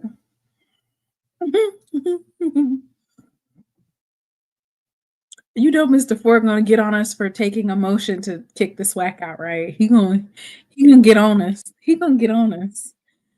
Ford. Hey, Mr. Mona, how you doing? You were watching a basketball game? No, I was listening to you and Max. Oh, well, Mr. Ford, Uh-huh. you usually come on my show between the 30-minute and the 45-minute mark. That's when you come on the show. So when you didn't come on and it was 55 minutes, I was like, well, maybe Mr. Ford's doing something today. Oh, okay. How you doing? All right, how you doing? I'm doing good. Are you going to get on us for making that motion, Mr. Ford? No, you have freedom of choice. Everybody has freedom of choice. Hey, I know, but hey, where's Miss Whitley? How you doing? Where's let's see, is Doc on it? Where's Dr. Kanisha? Hey, hey, that's Brother Brooks out of Charlotte, right? No, that's not Jerome. That's not Jerome. Okay. Hey, Brother Brooks. Yeah. How y'all doing? Yeah. Mr. Ford. Mm-hmm. Yeah. We made a motion to excommunicate FAMU out of I heard. I was their listening. behavior as of late. But I mean, let's just keep it a buck. The behavior has been egregious, Mr. Ford. The stuff that's been coming out of FAMU. Wait a minute. Let me put your stuff up on the screen. I know you went to Cascade Road. Did you go to Cascade Road, Mr. Ford? Okay, let's see now. I didn't go today. I walked at Mays. I went up and walked at Mays. I didn't get a chance to go on Cascade Road today. I basically was watching the stuff out there in Los Angeles. I was Ooh, I watched Mr. Ford, do you think MSNBC. those are real people or do you think those are paid protesters? Well, I don't know that, but I do know that we're next. I do know that what Trump and them are doing, they're gonna start with them Latino people, and then guess whose turn is next? You know whose turn is next, right? When you say turn is next, do you mean like mass incarceration? What ethnic group are they gonna go after they deal with them Latinos? Do you know who that is, right? I feel like there's enough Latinos, whether they're the Mexicans or the other Latino. I feel like there's enough of them that by the time he finishes doing whatever he's doing, his term will be over. His term should be over. Let me just say this. Historically, they put Latinos as Max calls Negroes and Native Americans in the same boat. Okay, they deal with us as one. Okay, their greatest hatred is for the Negro. All right. So what I'm saying is this: they're starting with them Latino people, but they're gonna end up. They'll be on us next. Don't worry, we got next now. Whether y'all want to accept it or not, we got next. Oh yeah, we got next.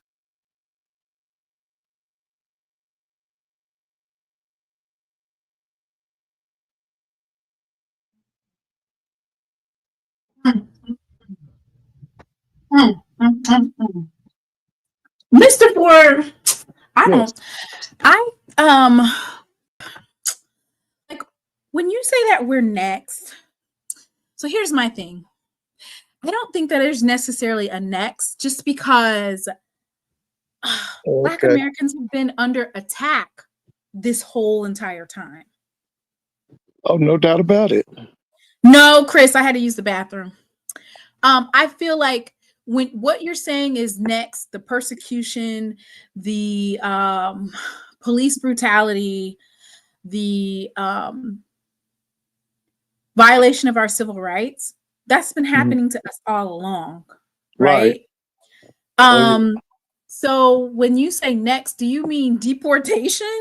I think that's why he was trying to get rid of the 14th Amendment, but I don't think that legally he's going to be able to do that. But what you did point out was, I want to say last summer, you said go watch the Civil War movie. And basically, the president is taking the steps that that particular president did in terms of utilizing the military for domestic affairs, like using the Marines to go quelch a protest on U.S. soil, and how that's like a violation of the Constitution. I just think that they're doing this protest because their tariffs didn't go like how they thought it was, right? And so they kind of had to focus on something else because the tariffs were terrible. And so that I think you need to keep in mind the playbook is what's it called, 2025? Project 25. Yeah, they're going strictly by that, page by page. And as far as deportation, that could happen, but I'm quite sure it's going to be a lot of lockups. I can see them mass incarceration, basically. Yeah, I can see that that's coming. But like I said, when you look at Latino people, you look at Native Americans, and you look at the so-called black man or Negroes or whatever they want to call us today, they've always grouped us in as one. They see us as one. And so I think that they're getting the white backlash, though, way before that happens. Well, here's the thing. Besides the white backlash, what you got in America now is you got white America versus white America. Just like when my sister-in-law and them go to Europe over there now, they say what you got in Europe is Western Europe versus Eastern Europe. Okay? That, I've told you this before. They have a sword in their house. If we were not here, they would still want to fight and kill each other right now. Okay? When I look at that Californian stuff and the stuff they said to Karen Bass about they'll lock her up and they'll lock up the governor, Gavin Newsom, that's Civil War talk. When you're I can't think of that guy's name. He said he'd arrest Karen Bass. He said he'd lock up Gavin Newsom. That's Civil War talk.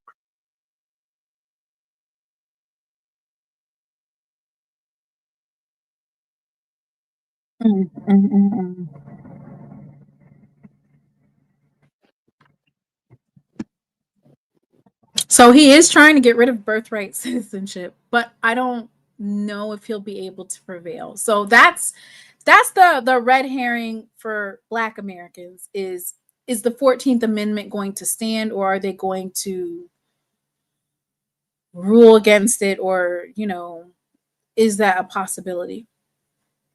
could have sworn that they had to get 2/3 majority vote from Congress in order to do that. Congress In order is in not, order I to don't told amend the you, you and I have Constitution. had this conversation. Congress is just something, just a body. They haven't stepped up and did anything, and they're not going to step up and do anything. And I've told you before, the Supreme Court's going to rubber stamp it. Now, those lower courts, they will rule against this administration, but the Supreme Court will rubber stamp everything. And say, I've told you that over and over. Clarence Thomas and the boys is going to rubber stamp everything that he gives to them. That's what they're going to do. So where does that leave indigenous people? Indigenous people are Black people. Remember, you had Blacks that were brought here in the slave ships, but there were already Blacks here. Remember I told you one night, when you look at people like Scottie Pippen, that's what you call indigenous people. That's what they look like. If you ever get a chance, go up there to Hampton and look at them pictures of them Native Americans that were brought there before they went to Carlisle Indian School. They look like us. They just, some of them just had that oily type hair. But the indigenous people are the Black people.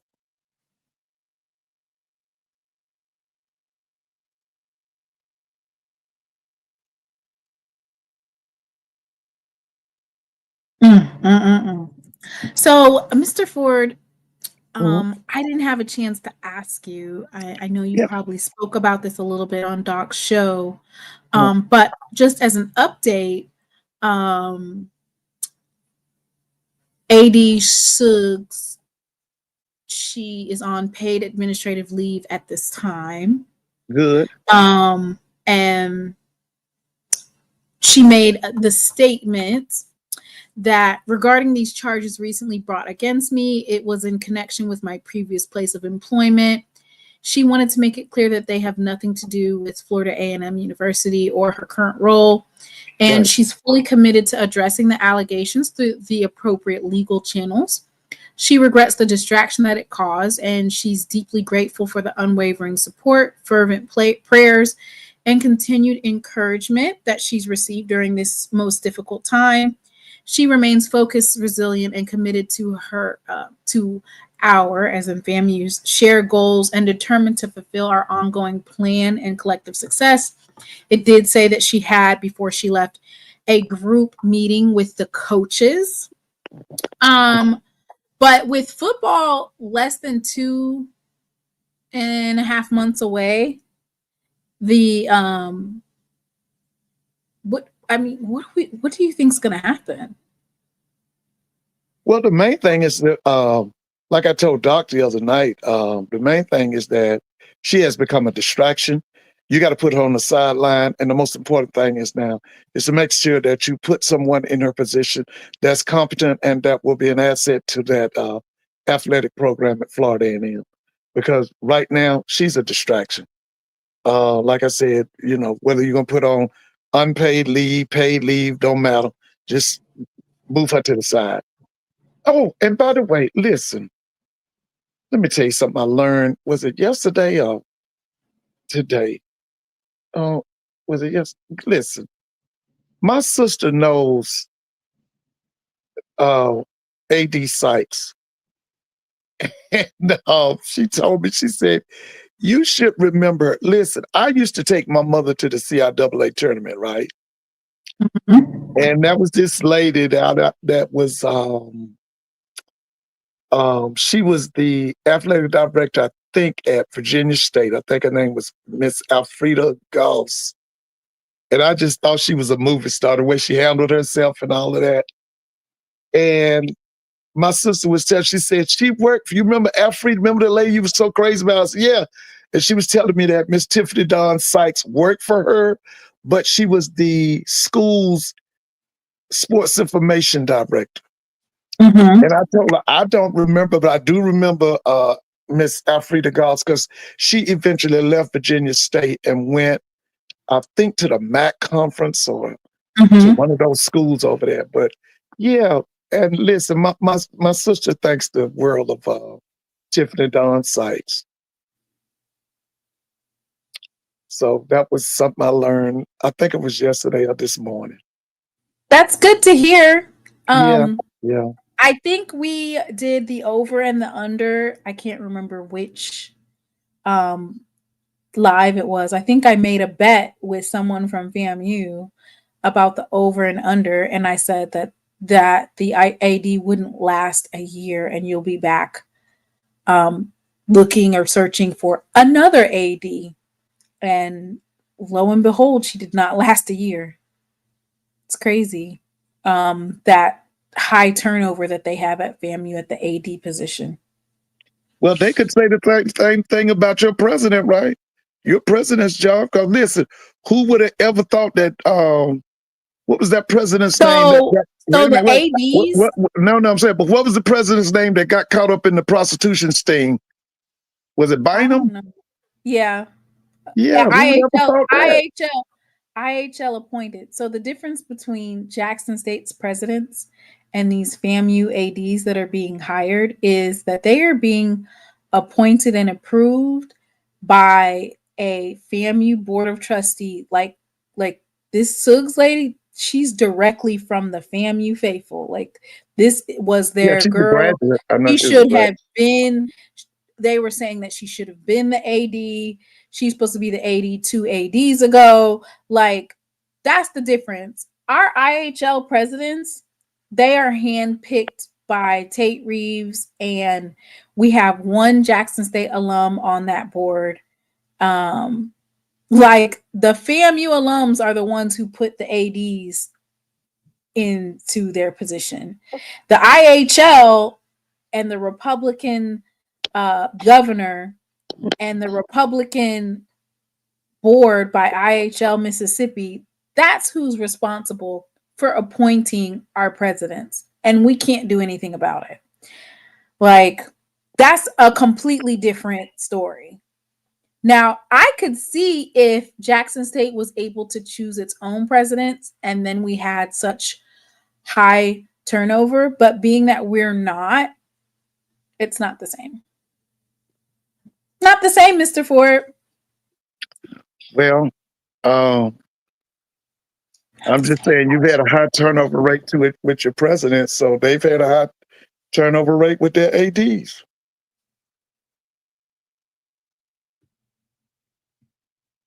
And their high turnover with the AD is causing problems with athletics. The ability to, you can't build like a championship program. Like you said, when you have high turnover or everybody's not on the same page, it messes everything up, right? Yeah. Despite our changes with the presidents, we've been fortunate enough to have a president that understands okay, I was appointed by Tate Reeves, but I know not to mess with the band and don't mess with athletics. And on top of that, you see what president they got now versus Larry Robinson. I would have been trying to keep Larry Robinson on. Yes, he made a mistake about that $237 million, but I would have had to just keep him on. Maybe he could have just got like suspended for a little bit or something, but they still keep him up there. No, Mr. Ford? Because Marva is getting ready to... Marva, usually the presidents pick their own cabinets and they pick their own ADs. So now that spot is open. Yeah. Oh, yeah. Yeah. Yeah, she'll get a chance to put her own person in there. And I remember when someone from FAMU said that most presidents choose their own AD. So, and she's talking about taking money from athletics. So specifically to fund her money. So they already probably knew what she had on her and they just waited, because it's really fishy that it came out right now. Like, this is when it comes out. They want to be able to elect whoever they want without consequence and without having to answer any types of questions. Time will tell. Time will tell. Because I thought I read that they started investigating the AD in November.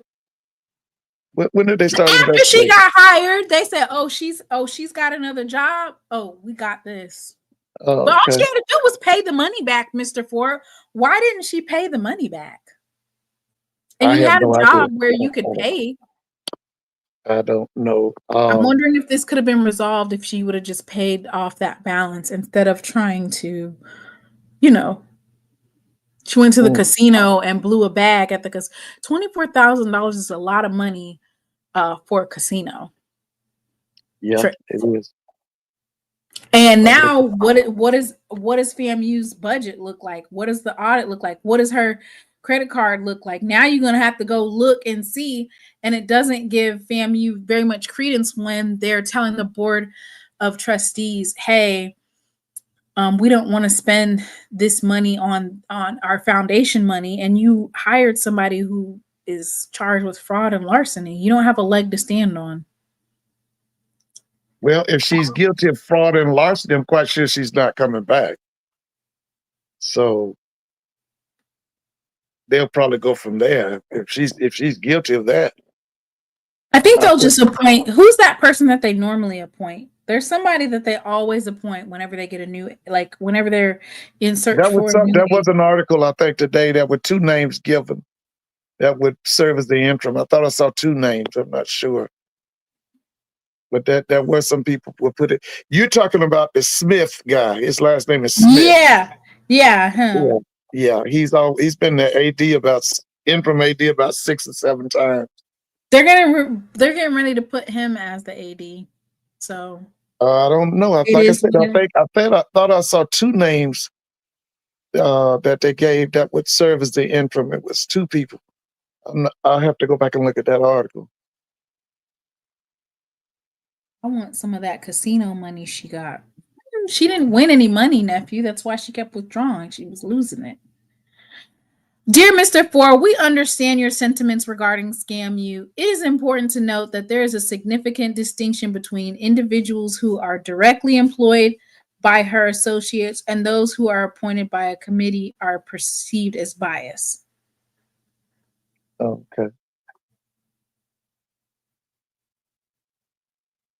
I wonder if it's looked at like filing taxes. Even if you file them late, her paying it late, you're still breaking the law. They can come after you if they want to.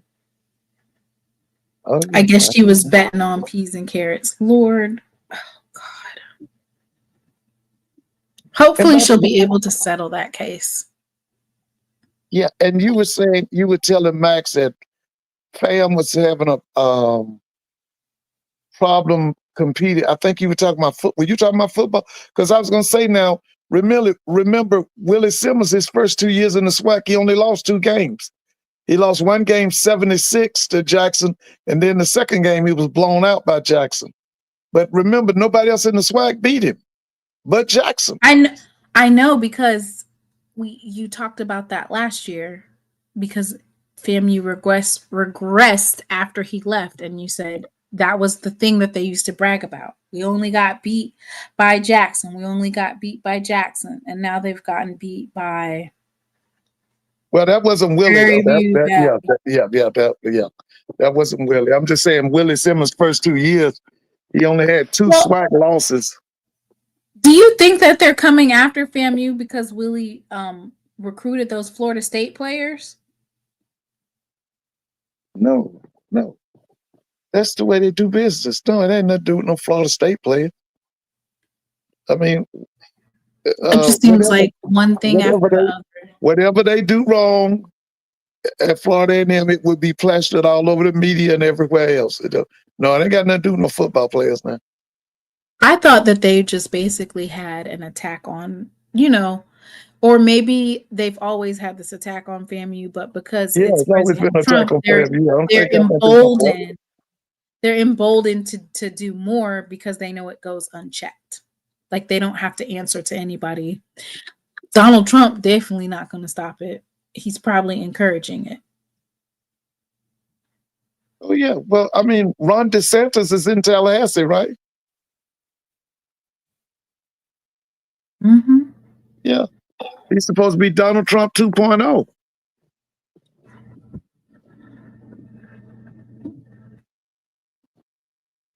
Well, I hope that these folks don't think we're gonna be out here picking cotton or corn or whatever it is that the Mexicans and the child labor. I hope they don't think we're getting ready to be doing those jobs Well, for one of the things $3 they're an hoping hour. that your youth will be doing is they got to go get in that military so they can help fight that world war that's coming about. Because I told y'all over and over, keep your eye on China, and China's setting it up. And number one is they're going to all of them countries throughout Asia. Remember what I told you? They're telling the people, right? You remember me talking to you about that? Yeah, they working it, baby. The number one thing they want to do now is collapse the American dollar. They want to collapse that American dollar. And once they do that, baby, it's gonna be on. So I'm quite sure they're gonna need some of these black youth to fight in their military. They're gonna need that. Better get you a skill. Oh, that's always good. If you can make money with your hands, that's excellent.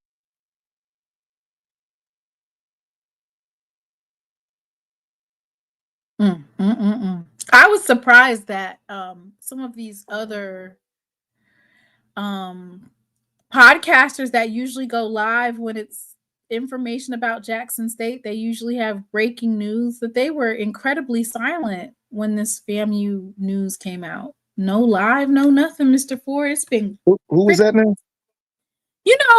Just all of the different podcasters, they usually, when it's Jackson State, they're usually like front and center, and it's been unusually quiet. Oh yeah. Well, God saw beginning and knows end, said he went to ShopRite today, and there's still food on the yeah, shelves. I see that. Yeah.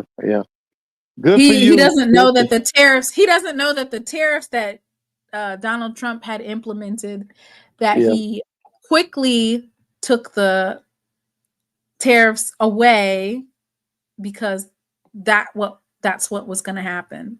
Yeah, well, I tried to buy a piece of candy. It was like $5. Why is candy $5? Why was what now? Candy. I tried to buy a piece of candy from Walgreens. It was like $5.29 for a pack of Skittles. I'm not paying $5 for some Skittles. Okay. Especially the interloper. Mr. Ford, the interloper. Oh yeah, the interloper. Yeah, they've been extremely quiet. Oh, okay. Jeff Lights, he didn't comment on it. He usually does a story too.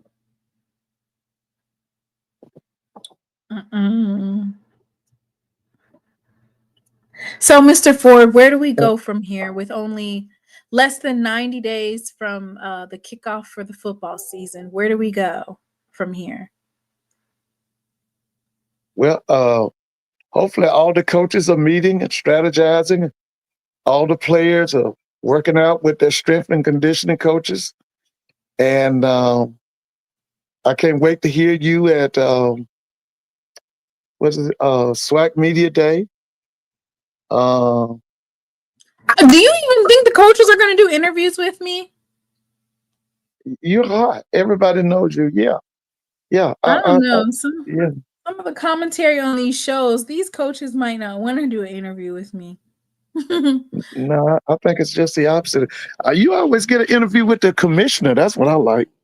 And he seems like he always, he's interested in what you have to say. Yeah, because we need to know what is going on with this, the NCAA house settlement. Oh my gosh, this is huge for the SWAC as a whole. Like the settlement, because we have to pay $250,000 per school. Oh yeah.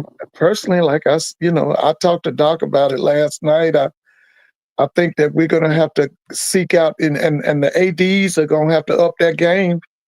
The ADs and the presidents, we got to seek out funding. Funding from individuals, companies, celebrities. I gave the example last night. Howard University got rid of their golf program, and then Curry, the guy from Golden State. What's his name?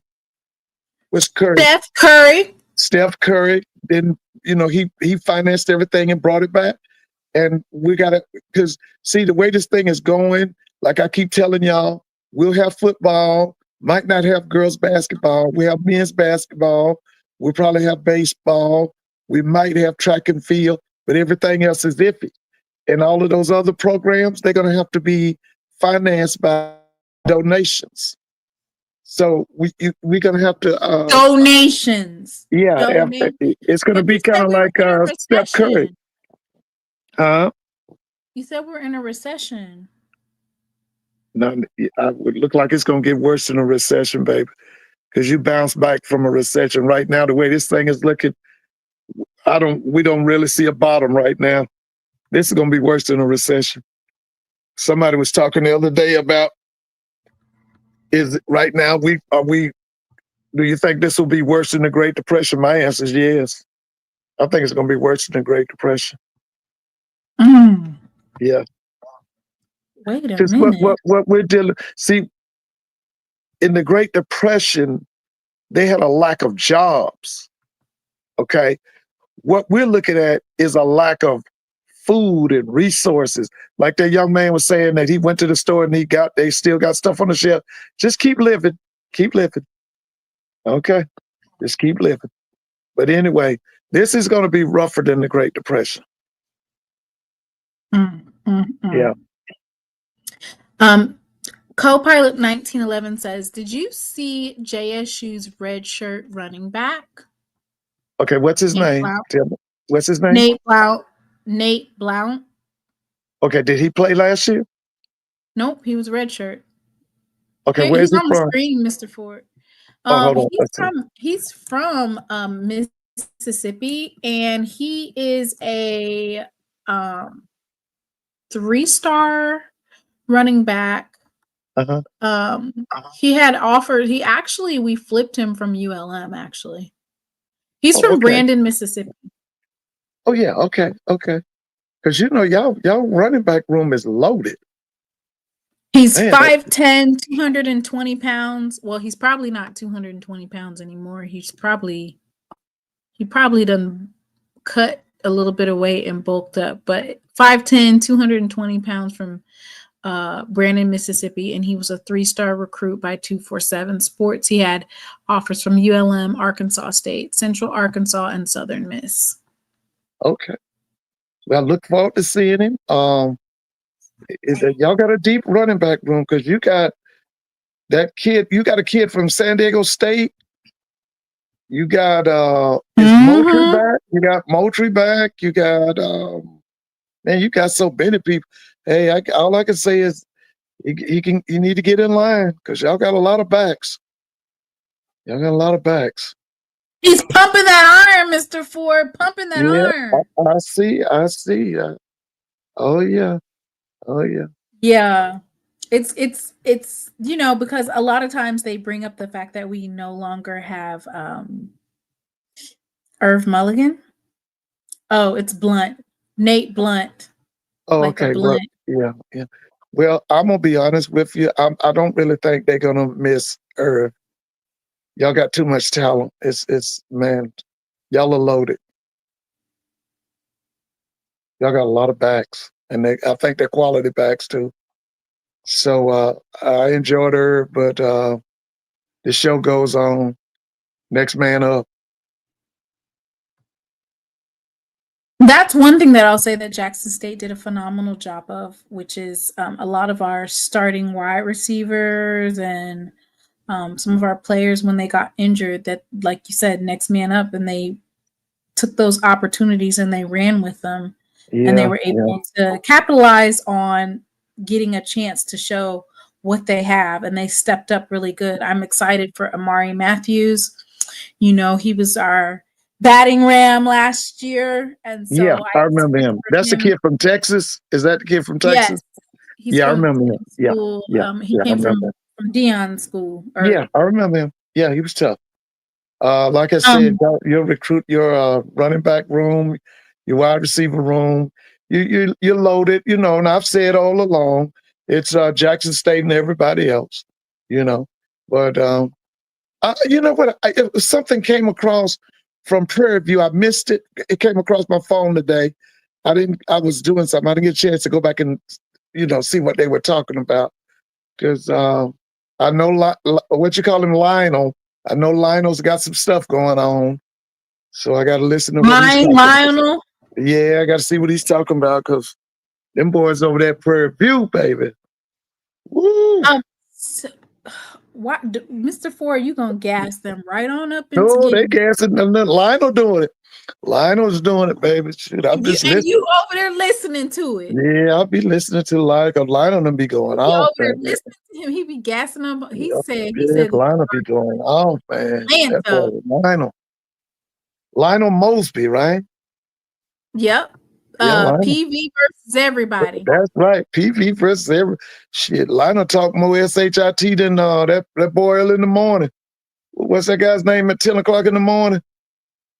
Stephen A. Smith. You know, Stephen A. Smith be going off like he know everything. No, he talks more stuff. Yeah. They need to hit some grass first. Whitley says they need to hit some grass first, Mr. Ford, before they do. While they doing all that talking, hit the grass. All right. No, they said no one is going to be more disappointed than Lionel. I don't know. I just think he's making he's making some good bulletin. I mean, I'm not going to downfall, but good Lord, he be gassing him. Yeah, that boy Lionel Mosby, baby. We're SWAC champions 3 out of 4 years and Celebration Bowl champs. Well, that's what I say. It's Jackson State and everybody else this year. And by the way, I still say we need a super conference. Yes, we do. I heard you and Max saying that we don't need one, but yeah, I do believe that. I do believe it. Yeah, because in these trying financial times that we are getting ready to face, we need to be under one authority, and that's Dr. Charles McClellan. Because that stuff over there on that other side. So I wanted to emphasize, or I wanted to bring this up, just because, of course, it's something that has transpired, which is that Coach Deion Sanders has been ill, and they said that he has an unspecified illness, and he has not been participating in camps. So his health is in question because he's not been ill. Today you enter the real world. Yeah, I saw the headline. I didn't. So, I did see that headline. Yeah, I saw it. Well, we wish him the best. Hopefully that. You saw it? Yeah, I saw the headline. Yeah, because I didn't see the story. The reporters at Shedeur Sanders' practice, there's a lady, they call her Mary Karen because she's always like trying to catch Shedeur in like a gotcha type of question. She asked about his health, to try to get Shedeur off of his square, but Shedeur just said, I'm focused on the field and I'm not really speaking on any off-field issues. I'm over here being a quarterback for the Cleveland Browns. Yeah. And by the way, did you hear about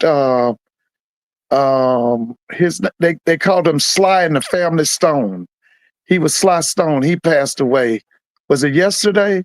Did you hear about that? Sly Stone, the musician?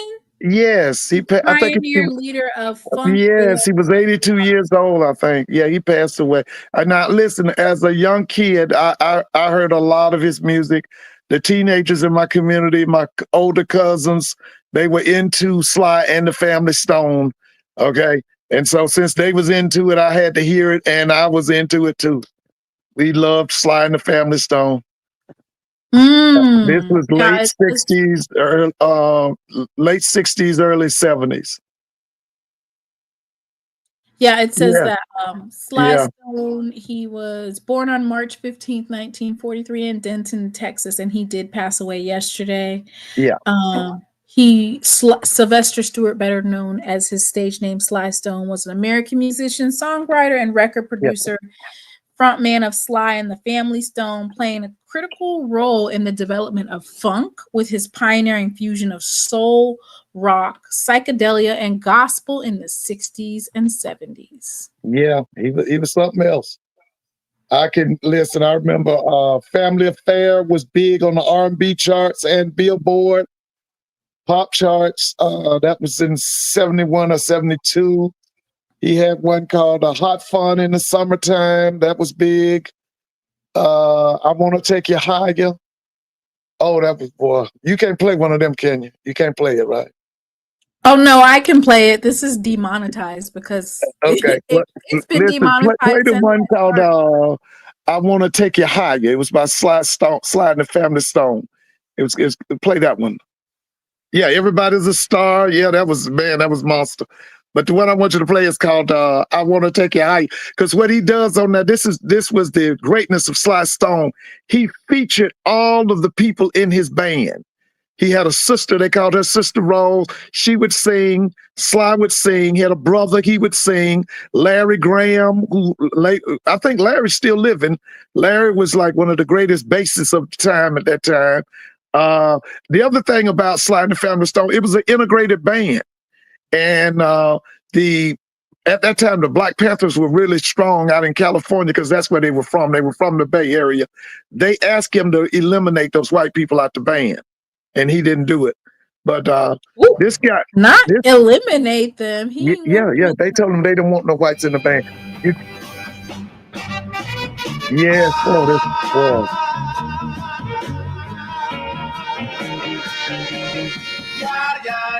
That's him right there. That's Mr. Rose. That's his sister. They were out of the church.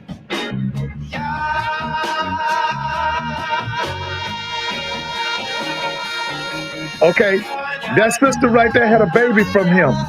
They had a daughter. The sister playing the trumpet, she had a baby from Sly Stone.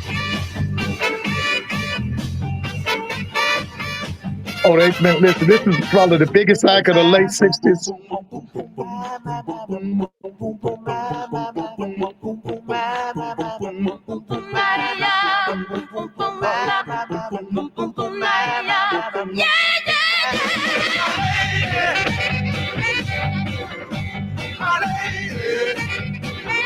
The Black Panthers didn't want them to be on the band? Yeah, they didn't want the whites in the band. Nah. And see how he features all of it? That was the thing about Sly. They featured every member. Everybody got a chance to sing. Watch how he features.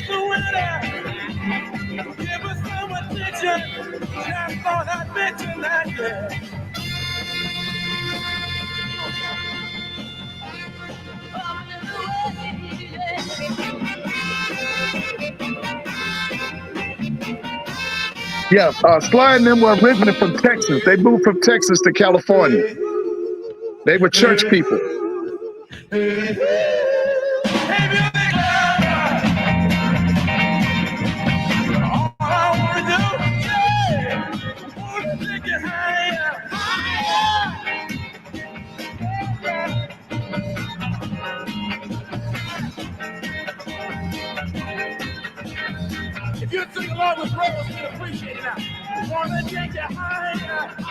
That's probably was on the Ed Sullivan Show. I think that's on the Ed Sullivan Show.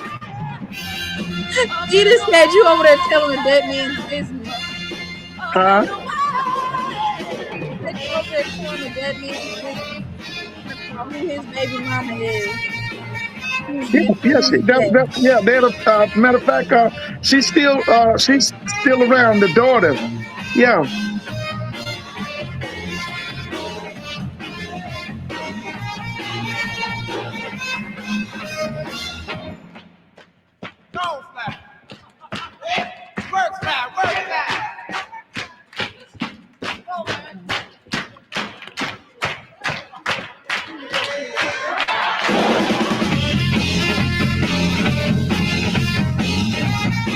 He played some drums though.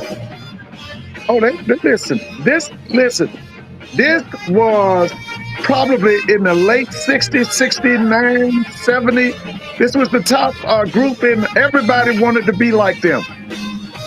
What derailed Sly Stone was he was a drug, he became drug addicted. That's what derailed his career. But this band right here, they would go to the jazz festivals, turn the jazz festivals out. They would remember Woodstock. Woodstock was in 1969. Them and a guy named Jimi Hendrix is what everybody left Woodstock talking about. Sly Stone and the other guy was Jimi Hendrix. Now you said he was on drugs. He was on heroin. Yeah, he was. I think he was cocaine addict. He was a cocaine addict. They had cocaine then? Yeah, they had cocaine then. Yeah, he was known for coming to his concerts late. He had a major concert sold out at the Madison Square Garden. He came late, and when he got there, guess what he did? He got married. He got married at his concert. In 1974? Might have been a little bit before 70. 1969, I was 3. A movie about Sly came out a year or 2 ago. Okay. Yeah. Sly. Listen, see, it was. Let me get it right. Drugs was heavy back in the days. Oh yeah, the late 60s. You had James Brown. You had Sly Stone, and then the guy who came in also to bring up the rear was a guy named Isaac Hayes. You ever heard of Isaac Hayes? Yes, I've heard of Isaac Hayes. Now Sly's, okay, James Brown was more popular before them, okay? Because James Brown came from the early 60s. Sly comes in the late 60s, okay? And then this guy, Isaac Hayes, comes maybe the late 60s, 1970s. Yeah. But this guy, Sly Stone, man, was something else. That group, Sly and the Family Stone, oh, they was something else. Everybody loved them.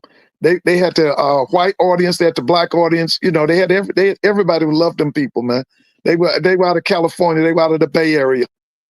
They said the record management executives introduced the drugs to control their artists. Ooh. Yeah, remember the guy Clyde Davis, who's like in the 90s, he controlled Sly and them. Sly and them was under him. You know, Clyde Davis' name keeps coming up because they're saying that Clyde Davis made Diddy a gatekeeper. Well, listen, before Diddy was born, Clyde Davis had this guy right here. He had Sly Stone. What? Clyde been running it. Yeah, Clyde is 90-some years old. I think. Look at his age. How old is Clyde?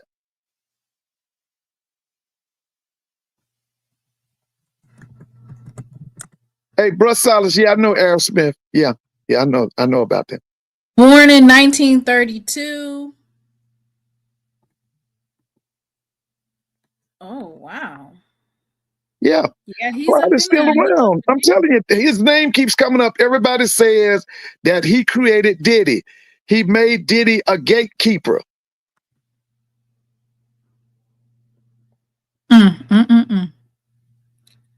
What's the time frame for the Staple Singers? Oh, they were awesome. And they were from Mississippi, too. They were from Mississippi. Now, they claim Chicago, but they were originally out of Mississippi. Late 60s. Black Moses. Yeah, Black Moses was what they called Isaac Hayes. That's what they called him. He would come out in the chains, and they called him Black Moses. He had a song that was so hot one time. Can you play one more for me? Mm-hmm. Put this song on. This was Isaac Hayes. It was called Do Your Thing, Isaac Hayes. That was an anthem. When black people would hear that, they would stop and sing it. When you would go to the ballpark, when that song came on, everybody would stop and sing it in unison. It was called Do Your Thing by Isaac Hayes. I want you to hear this. You're going to love this. Because I'm telling you, music was something else, boy. People was, man. And all my older cousins, because I come from a very large extended family, all my teenage cousins, they were into Isaac Hayes. The adults were into Isaac Hayes. You know, we knew about Isaac Hayes. I knew about Isaac Hayes. I was 8 and 9 years old. Yo, this is it. Was a monster cut in the black neighborhood.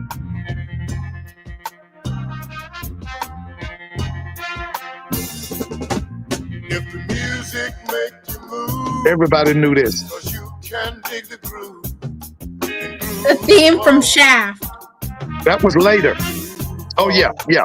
If you feel like you wanna make love under the stars above. Yeah, I definitely know Clive Davis from the Whitney Houston. Love. If it's something you wanna say. He used to write for a black record label called Stax. Stax got too powerful. The government ran him out of business. They were out of Memphis, Tennessee. He was the chief songwriter for the Stax label.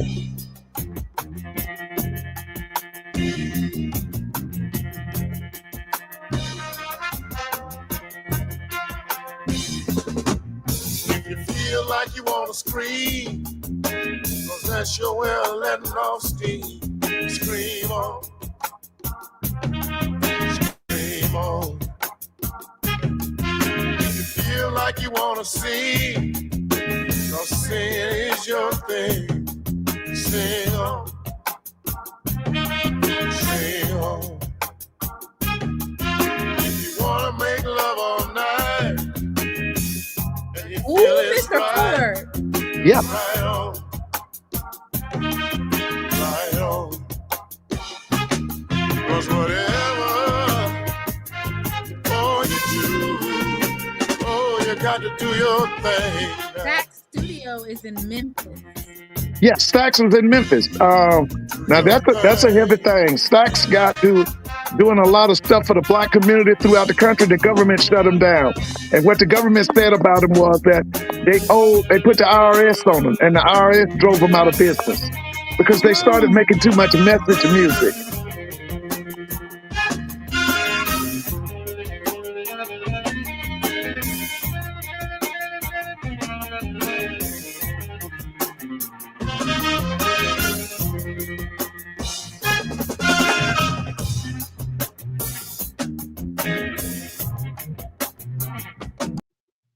Mr. Ford, you be knowing your music.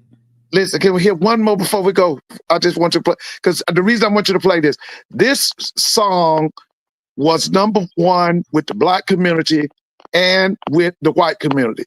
And it was Sly Stone. It came out about 71 or 72. It was called Family Affair. Just put in Family Affair by Sly and the Family Stone. This song it was #1 on all the record charts. White record chart, which was Billboard, Pop. It was #1 on all the R&B charts. It came out of like 1971, 72. This was the apex of Sly and the Family Stone. All right, Family Affair. Family Sly Affair. Stone. If you enjoyed this podcast tonight, make sure that you like the stream. You can also support the channel by making a donation. Oh my goodness, it goes straight to the channel. I'm going to end our poll before I play this song. So we made a motion for FAMU to go back to the MEAC, and 110 people voted. 69% said aye, and 30% said nay. It was just a poll. We know that FAMU is not going anywhere. So this last song, of course, is none other than Sly Stone, Family Affair. Yes. It was created in 1971. Yeah. All of the information for my channel to make like donations and stuff, that can be found at the top. All right, let me put this on here. Thank you for the donation. Share screen. Family Affair. It says Questlove Rhythm King edit. Wait, I don't know if this is He's done a lot of research and put some stuff together on Sly Stone. Questlove did. I think he's put a documentary together on it. Oh, well, I don't know if that's the let me play this one. Okay. Make that bigger so you guys can see it.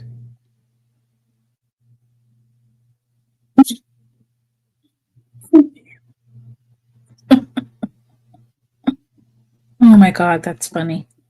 All right. This is it, Mr. Fort.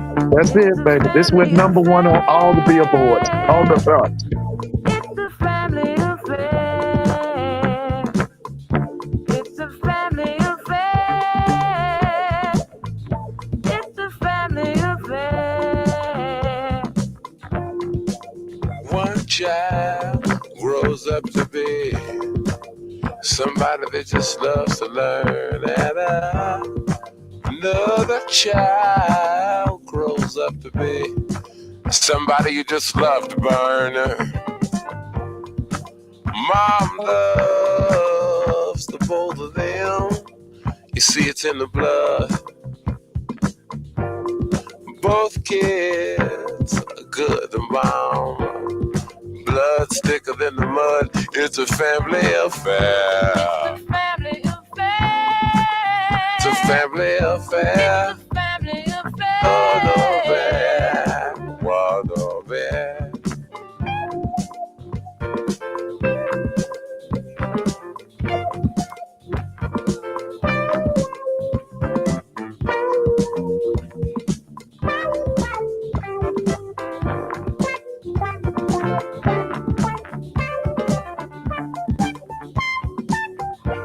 Newlywed a year ago, but you're still checking each other out.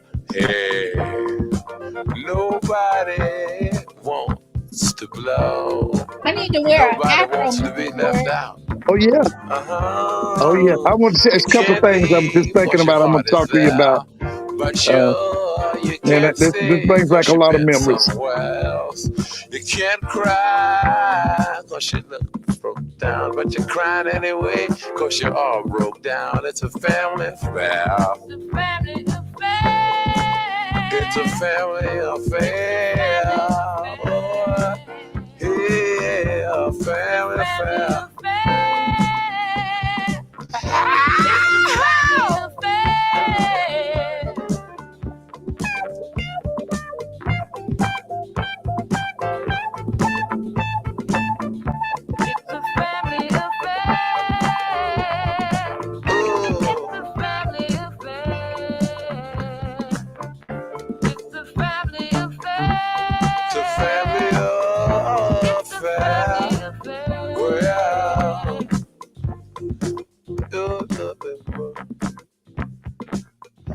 Now, it's 2 points I want to make, Mr. Mona. The first one is this. Sly Stone and the guy that was the great guitarist, what was his name? Oh, man. Everybody talks about him right now. He started out with the Isley Brothers.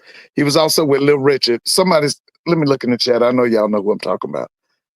Who is the guitarist, y'all? What's that great guitarist name? It was Sly Stone and that guy. That guy died early. He OD'd. Huh? No. This guy, Jimi Hendrix, that was his name. Now, here's the thing about them. They made being high and being on hard drugs glamorous. And because of them, a lot of listen, because of them, a lot of young people were lost to drugs because they idolized Sly Stone and Jimi Hendrix. Now, Jimmy died early. Jimmy died in the, I want to say 1970, 71. Sly, as we said earlier, Sly lived to be 82 years old. But they glamorized that drug life. Huh? Okay. Thank you, Miss Tiffany Dawn. Yeah. How you doing, Miss Tiffany Dawn? Hey, What happened to Miss Elfrida? Is it Elfrida Goss? What happened to her? I know she was the AD at Virginia State at one time, and then I heard she left and went to the MAC conference. Yeah, thank you, Mr. Barnett. Says Jimmy passed in 1970. Right, but I want you to know that culturally, those people made it, they made it glamorous to look like, that they were on drugs and they would be on TV high and all of that. And a lot of our youth were lost to that. A lot of our youth were lost to that. Yeah. What type of drugs? LSD, mushrooms? LSD, you had barbiturates, you had heroin, you had cocaine, marijuana. I mean, these guys, they glamour. Now, later on, the way that Jimi Hendrix dressed, you know who tried to dress just like him? Some white artist. I can only imagine. Prince. Prince dressed just like Jimi Hendrix. Yeah. Yeah. Prince dressed just like Jimi Hendrix. Now, Jimi Hendrix started off with Little Richard. He worked for the Isley Brothers. Matter of fact, when the Isley Brothers made their debut on the Ed Sullivan Show, Jimi Hendrix was sitting there watching the TV with the Isley Brothers. They were sitting there watching the TV together. Because if you ever get a chance, go back and look at them old Isley Brothers. I mean, those old, that was called the Ed Sullivan Show. It came out of New York. He would always feature Black artists. I mean, from way back. Well, I have another request. It's Isaac Hayes. You're in my arm again. Oh, Isaac was awesome, baby. Isaac was out of the state of Tennessee. I'll never forget the day they put in the newspapers that Isaac Hayes was broke. Everybody at my school was like, how could Isaac Hayes be broke when he's made all of this music?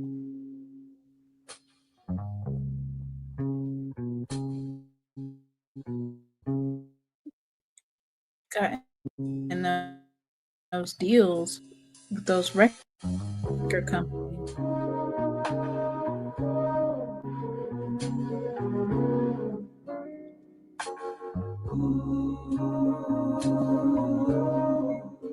Prince also modeled a lot of his style around Sly. Listen, let me tell you another story about it was Sly Stone. Sly Stone was at the Cow Palace. Rick James had just come on the scene, and he was a fan of Sly Stone. He asked the people, could you let me take me back to meet Sly Stone?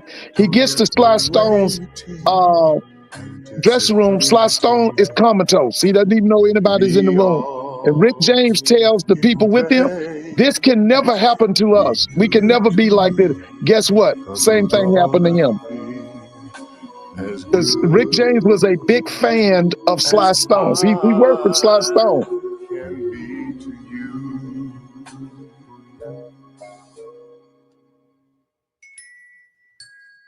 I think that's just, like you said, that's part of the business, is that drugs and stuff like that. Well, that's what they do. See, the white power structure gives our entertainers all the drugs, all of the fame, but they take all of the money.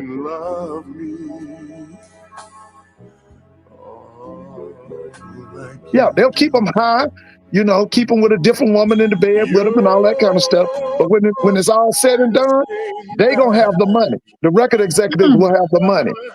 To this man, and I'm gonna keep on loving you just as long as I can.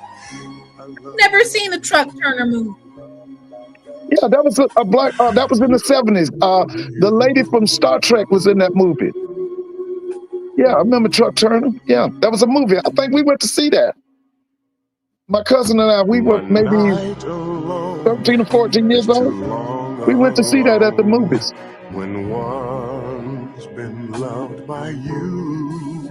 And see, Isaac Hayes could not only sing, but you got to remember, he was a writer. He was writing for everybody at Stax. This thrill's been long overdue. The love you give is the reason I live. Your food to this hungry soul of mine.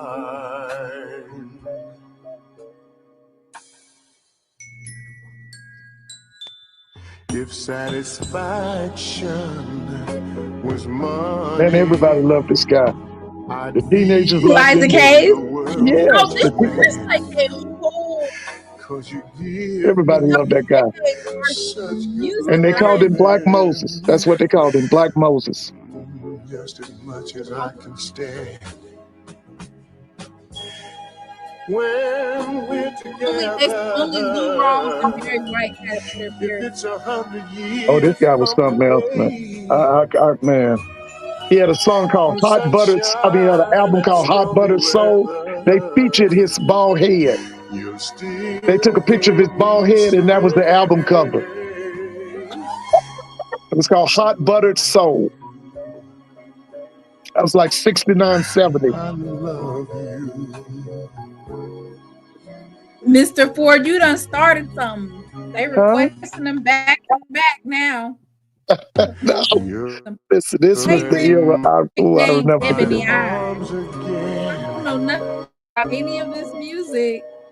Where you should have been. You done started something. Taking folks back. In my arms again.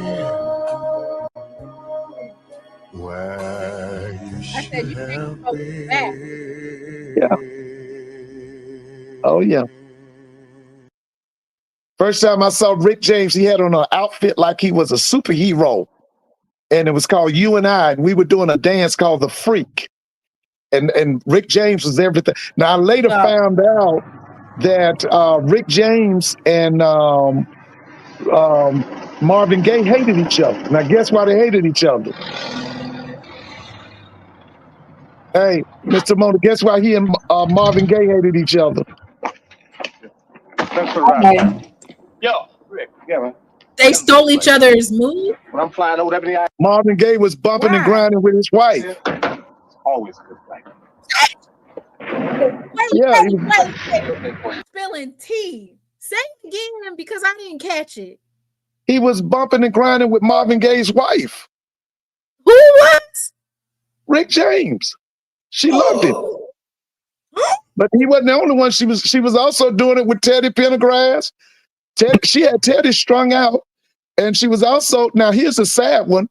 She was bumping and grinding with Frankie Beverly. Do you remember Frankie Beverly? Yes, it's the one that recently passed. Yeah, listen. Here's the thing about Frankie Beverly and Marvin Gaye. When Frankie Beverly brought his band, listen, when Frankie Beverly brought his band out from Philadelphia to the Bay Area, guess who financed the group? Marvin Gaye. What? He gave Frankie Beverly and Mays, he told them, first of all, their name was Raw Soul. He said, listen, I don't like that. Change that name. And then he gave them money. He gave Frankie Beverly and Mays money, and Frankie and Marvin Gaye's wife were bumping and grinding. Wife was out here hoeing like that because Can we get some allegedlys in the chat? Yeah, put you some allegedlys. Lord, he done named about 3 different men he done put 3 different bodies on this married woman's. I'm not smoking. We'll be running late. Let's get out of here. Yeah, we gotta get out if we want to beat this storm.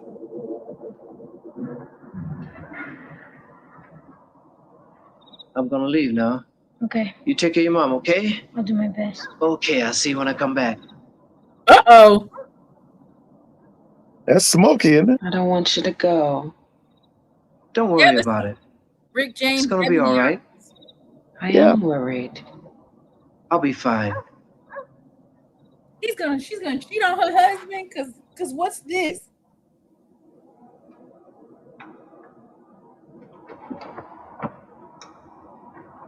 What's the problem, Smoke? Nothing, man. Just thinking. Is it your old lady? Yeah, she's just kind of worried, you know. Oh, man, we've made this flight 1,000,000 times. It's gonna be all right. Okay, my man. All systems are go.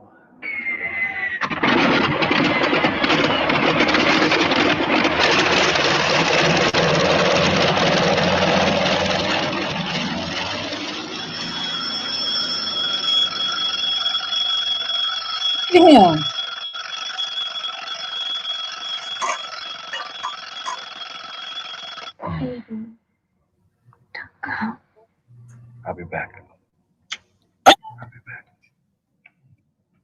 Is this a song? But it's getting worse, man. I don't even know where we are. Stop telling me. Stop reading, smoke. It's going crazy. Come on, baby, don't fail us now. Get somebody on the box. Mayday! Mayday! Mayday! This is FDI! Mayday! This is FDI! Come on, everybody! Mayday! One down!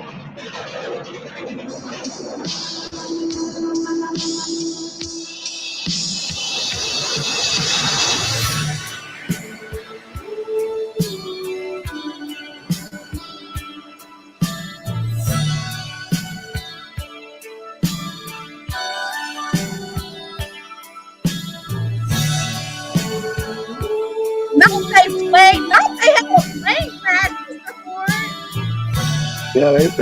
Yeah.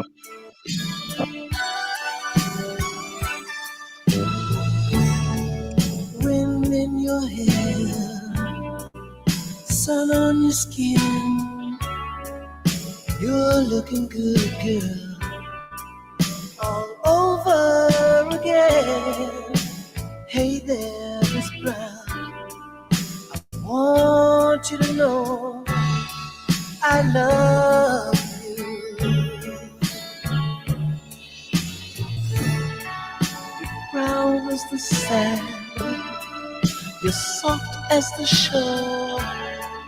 You're leaving me hungry and crying for more. Oh, we baby, girl, you're such a star, and I want you to know that. You know what, girl? I love you.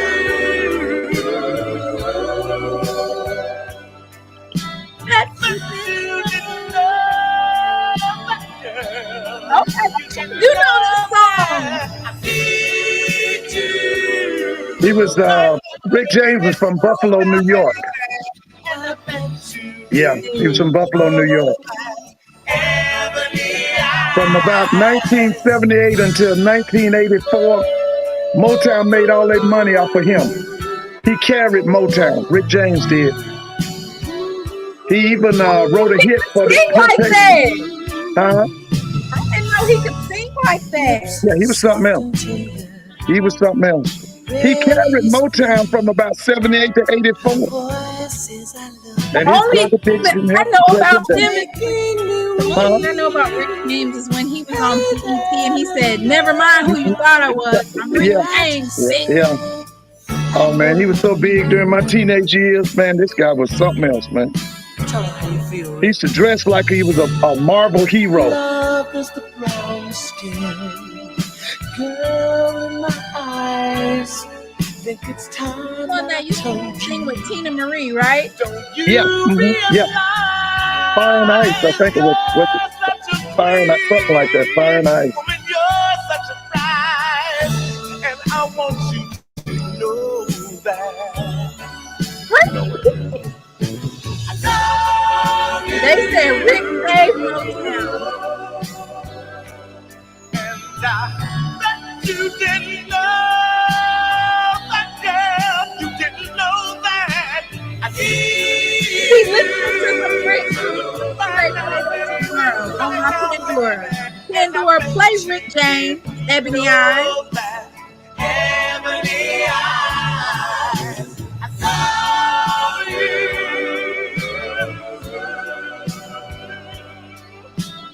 Ebony eyes of mine.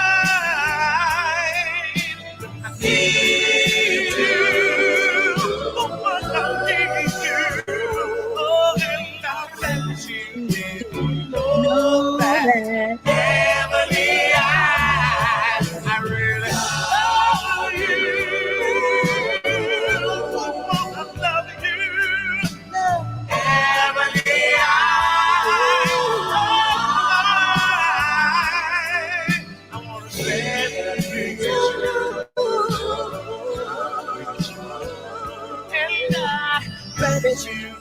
Oh, they got saved. Now that Huh? is a music video, Mr. Oh, Ford. listen. Oh, Let me that tell you is something. a Let me tell you party. something about Rick James. Rick James, after many, many years, the Temptation had gone dry, hadn't had a hit. He wrote a hit for them called Standing on the Top. Now, here's the thing. Rick James was actually related to one of the Temptations. I don't know if it was Otis Williams or who, but one of the Temptations was his cousin. He wrote a song for them called Standing on the Top. I think it was. That song went, I don't know if it went number 1, but it was in the top 10. He helped bring the Temptations back. That's Rick James. Well, I have an update for you and an answer because you asked about Miss Alfreda Goff.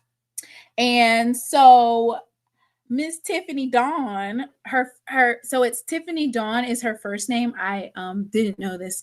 I always thought it was Dawn Sykes, but it's actually Tiffany Dawn is her first name and Sykes is her last name. But she wanted me to let you know, Mr. Ford, that Miss Alfreda Goff as well. She became the associate commissioner of the Horizon League. Okay. And her son is actually the AD at Prairie View. What? Yes. You didn't know that? No. I didn't know that either, Mr. Ford. But that would be Anton Goff. Yeah. Oh, his mother was beautiful. Yes, his mother was beautiful. And in this picture is well, she said that she was with her Saturday night at NACTA and that she continues to mentor her, and she stood by her when she accepted the AD of the Year award at the Women Leader in Sports. Yes. So she continues to mentor her. I had to crush on her back in the day. Oh, she was awesome. Miss Goff. Yes, that's her.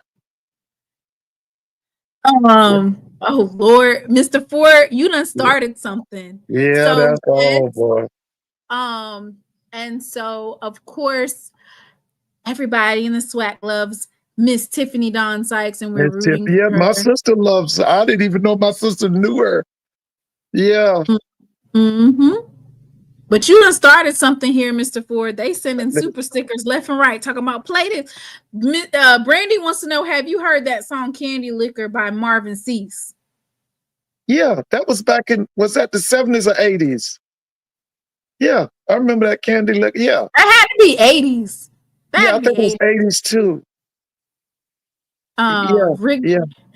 Rick James with Tina Marie will really get us rocking tonight. Oh, okay, yes, so the next one that we have is Smokey had to be in his late 40s in that video. Oh wow, he looked good. Mr. Ford, Brandy said, Mr. Ford said that Miss Alfreda Goff had those ebony eyes, yes, huh, Mr. Ford? Oh, listen, you talking about the dress? Oh, she could dress. Well, back then I would have to take my mother to the CIAA tournament. I would have to take her to Richmond. I would have to take her to where Wake Forest is. Wake Forest, that's what? Winston-Salem. I would have to take her to Winston-Salem, and we would see Miss Goff. We would see her. In my house by the Marriage Girls. When I tell you I don't know anything about anything, good Lord, I'm missing out on some historical music. Listen, I tell everybody, you know what? Sometimes I sit here in this house and I just put on everything from the 70s and the 80s, because I go to YouTube and you just put the title in or put, the name or whatever. Oh, I love that 70s, 80s.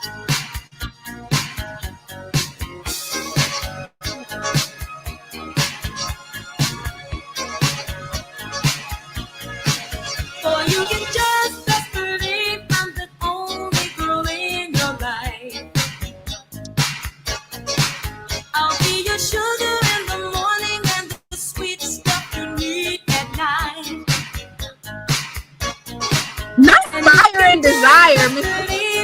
Yes.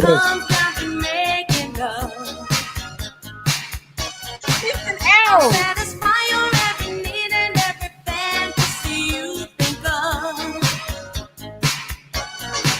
So when you need a little peace of mind, come on over, boy, anytime. I'll keep you happy and so satisfied. In my house, in my house.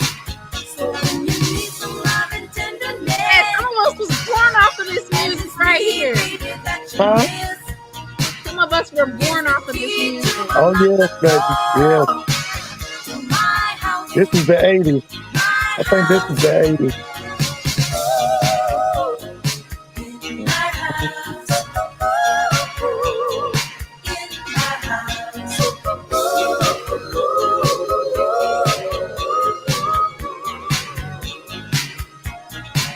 Boy, anytime, day or night, when you call me, I will be there. Just call me up on the phone when you need someone round to care. And when you feel sad and blue, you just come and see me anytime. I'll kiss away Desire like 7 minutes. you can leave behind. So when you need a little peace of mind, come on over, boy, anytime.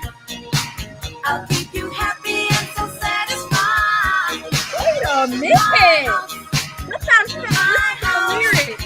So when you need some love and tenderness, and it's me, baby, that you miss, is the key to unlock the door. Giving him the key. In my house. Giving him the key to that.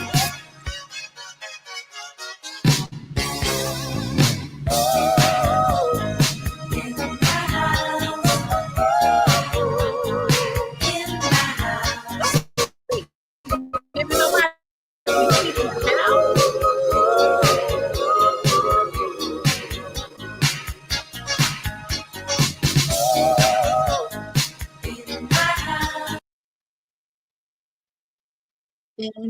Yeah. Now that album right there, I think he got a grant. That album was called Street Songs. Every song on there is a hit. It's a classic. That's Rick James about 1981. Let me tell you who he was battling for number one. He was battling Quincy Jones. Quincy Jones had an album called The Dude, and they were battling for number one. You know, I think back to when we met, the way I used to be and the cold way I used to act. But more than that, Not Fire and Desire. Yeah. I saw them at the old Omni here in Atlanta. Love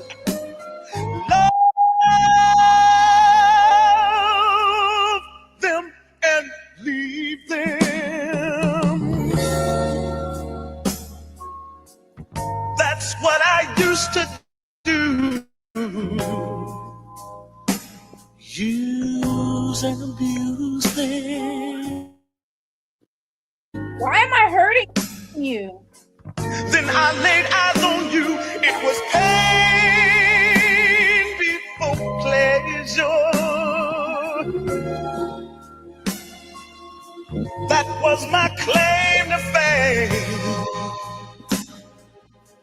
With every measure, baby. Tasted teardrop stains, yeah. I was cold as taking ice. her back. All we need is some Betty Wright. Long ago, baby, baby. I wasn't very, very, very nice, you know. Sugar, sugar, sugar. Then I kissed your lips and you turned on my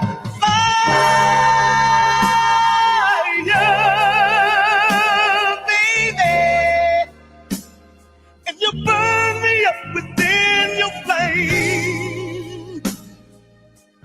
Took me a little higher. Made me live again. You turned on my fire.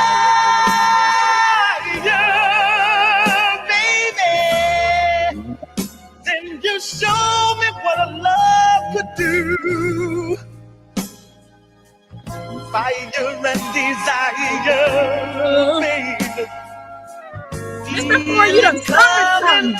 Listen, I got one you got to put on because it makes me think of Grambling. I'll tell you about it after this song goes on. Oh, how I thank you, baby. This live is definitely said. I really said that it was so gonna much get love and bad. sensitivity. That since you've been gone, I don't Demonetized. think I've been this way before. Might as well turn the demonetization off now. You know, it's funny how a man can change so quickly from a cold-blooded person thinking he's God's gift to women. Remember how I used to do that? I must have been crazy then. I just want to hear Tina. Remember when Oh, she gonna tear it up. Love them and leave them. Oh, that's what I used to do. Use and abuse them. Oh. Then I laid eyes on you. It was pain before pleasure. That was my claim to fame. With every measure, tasted your teardrop stains. Yeah.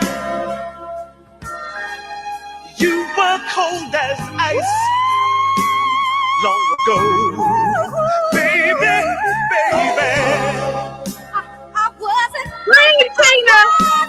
Yes. I know. Sugar, sugar, sugar, sugar. Then I kissed your lips and you turned on my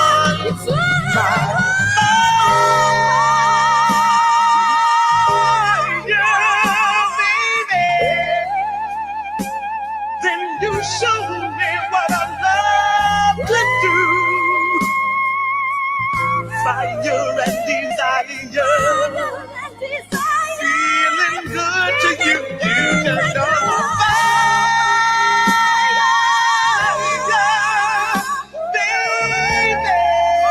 And you burn me up with the Mr. Ford, they said that Prince got arrested for urinating on folks. Listen, let me tell you this. You know that he did that? Somebody told me a story about how they went to a Prince concert and people were like, and he urinated on them. I thought they were just like telling a story. And they were not at Jackson, meaning he has urinated on several people. That must be a part of his act or something. Listen, when Prince came on the scene after Rick James. Rick James was big. He saw Prince. He told his people, said, listen, if we get Prince as the opening act for me, we get to white people. And he was right. And here's the thing. Prince would perform. Rick James would watch his whole show. Rick James would perform. Prince would watch Rick James' show. After the show was over and they had the after party, Prince, like jazz played, Rick James wanted an orgy going on in his after party. That's how they work. Okay. And so everybody wanted to go to Rick James after party. That's how it was. That was early 80s. Yeah, that was early 80s. So they had the Diddy parties before the Diddy parties began. They were the originators. Yeah, definitely. Rick probably was worse than Diddy. But I'm telling you, they would have the after party. Rick's party was an orgy.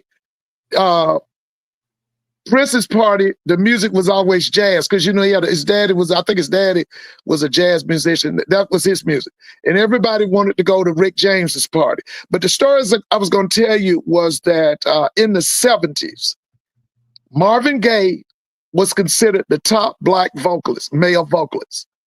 He told everybody, he said, listen, y'all got to watch out for this guy who is the lead singer for Harold Melvin and the Blue Note. He was talking about Teddy Pendergrass. He predicted Pendergrass's greatness, but he hated Pendergrass. And then at the same time, there was an illicit relationship between Pendergrass and his wife. Now, here's the thing.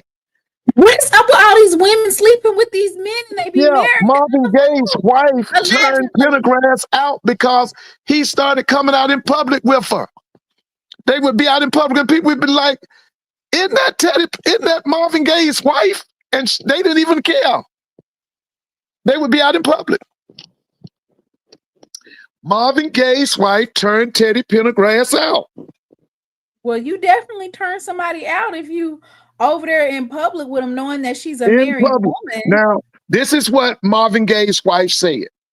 She said on Tuesday, George Clinton and Parliament would come to their house and they would do psychedelic drugs with Marvin. On Friday, Ike Turner would come to their house and he would do cocaine with Marvin Gaye. Now, she said that Ike Turner was the drug dealer for all of the black celebrities in Hollywood.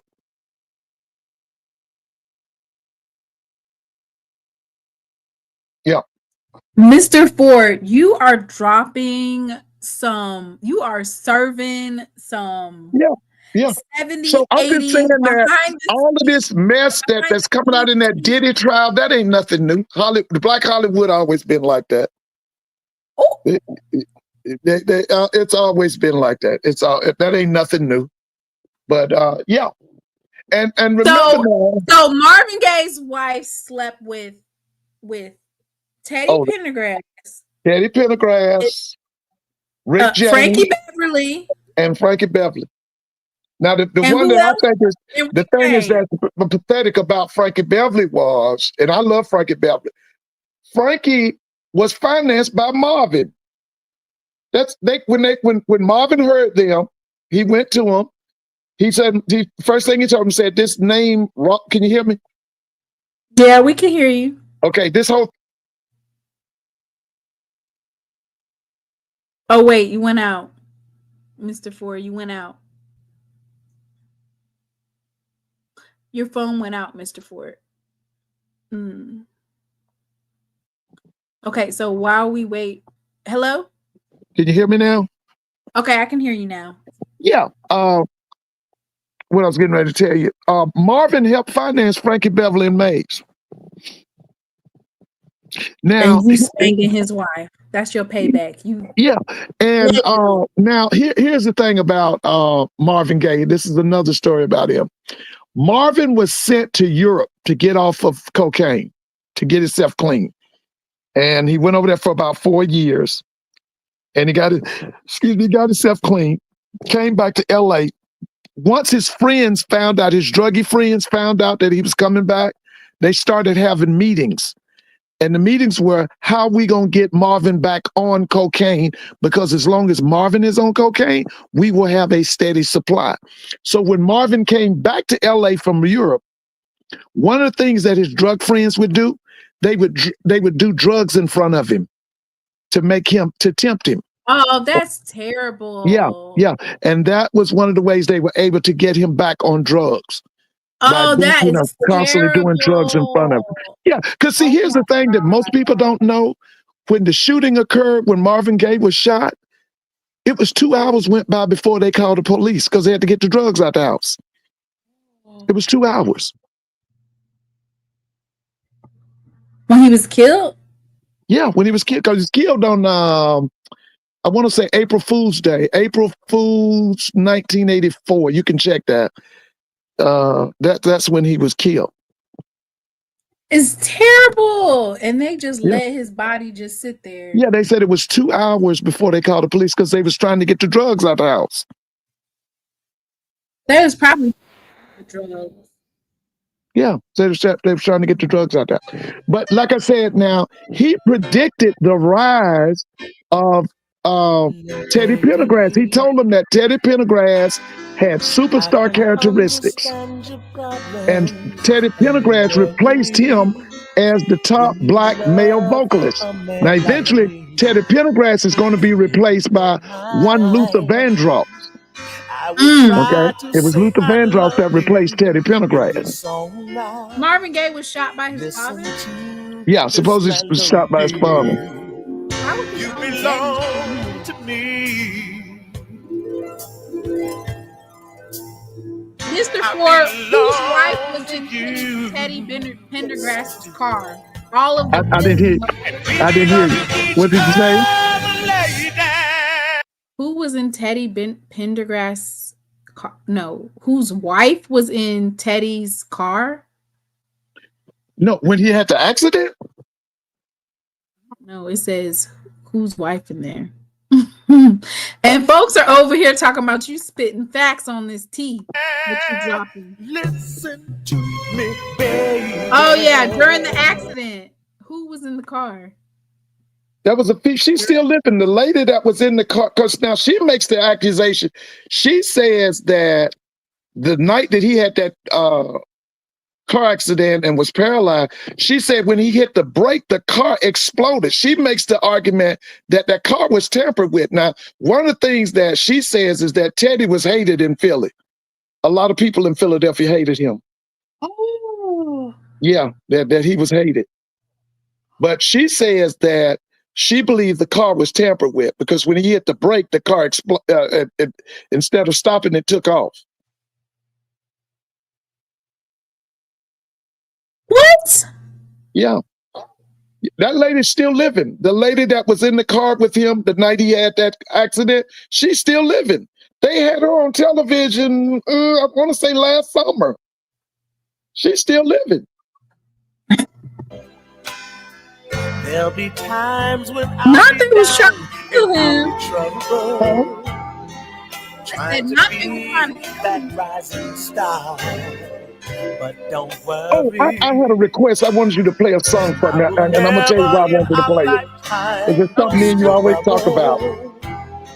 Or bring it down. Tell me what the song is so I can look it up. Okay, Wow. this song, I want you to put this song on. Put in Single Life. It's by Cameo, and I'm going to tell you why I want you to put that in.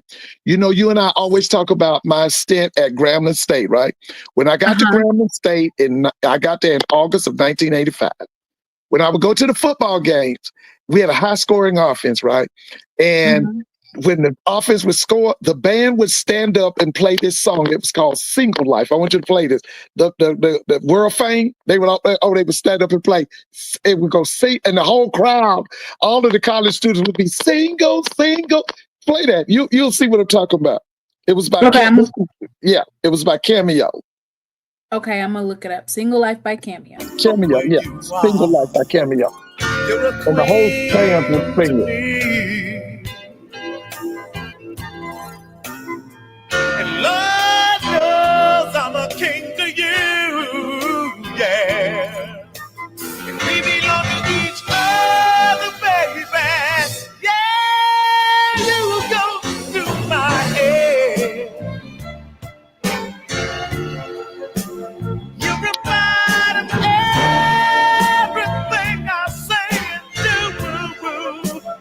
You go through my head and you keep me happy.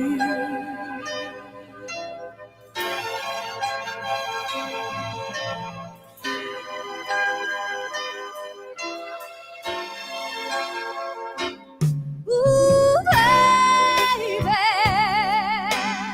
I can understand your worries and your problems. Trying to be a rising star when you're lonely. All you have to do is call my name out, and I'll be there where you are. You belong to me.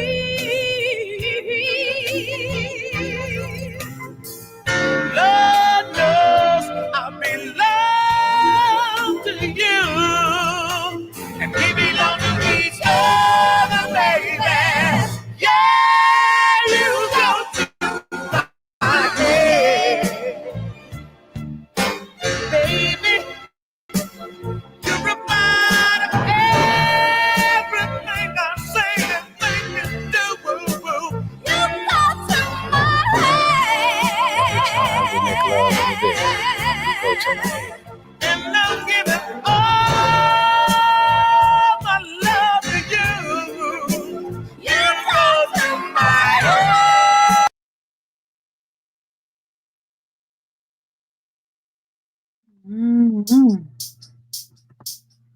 This is it. Everybody in the stands would be singing this. Every time the Grambling offense would score, this is what the World Fame would stand up and play.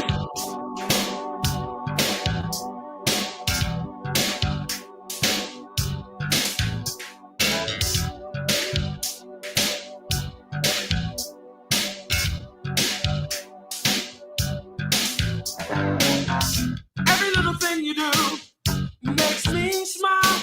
And if I had my way, baby, I'd tie you up for a while. I'd take you through the paces one by one. I don't wanna get too serious. I just like having fun. Yeah, yeah. I just like having fun.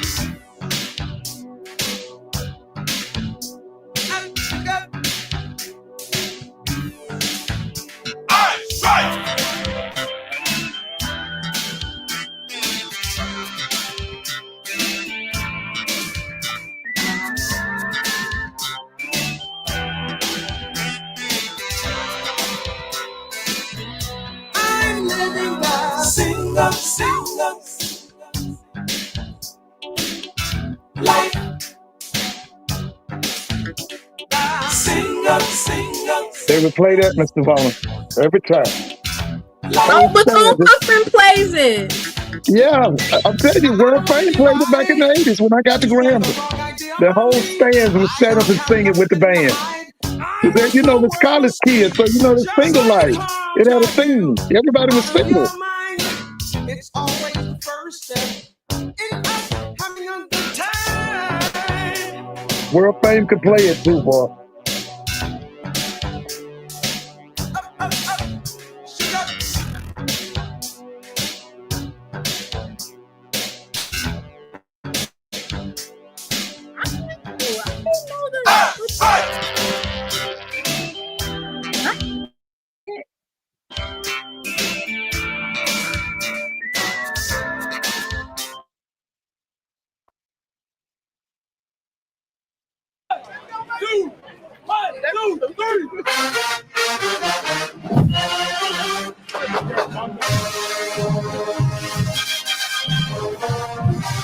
Yeah, that's it.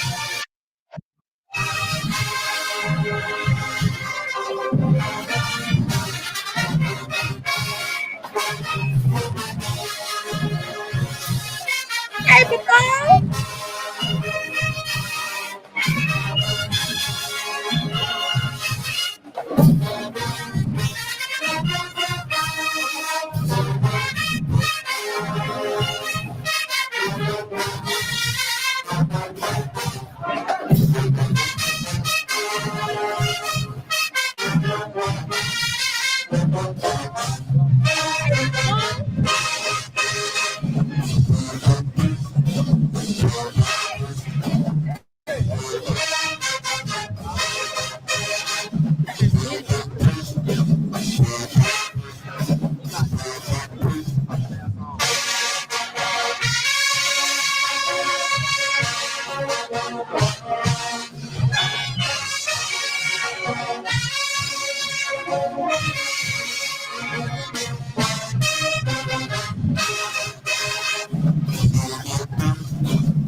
Whitley in the chat says, we still single, Mr. Ford. I hear you, Miss Whitley. Listen, I remember that when I got to Grambling, I was like, man, they would score and the band would stand up and play that Single Life, and the whole student body would be singing it with them. Up there, they would say that single. Oh, that was big. Now I got one more request before I go to bed, because I got to get up and walk with my group in the morning. Now you got to play one more for me, and I'm gonna go to bed. Can you do that for me? Can you do that for me? Okay. Yes.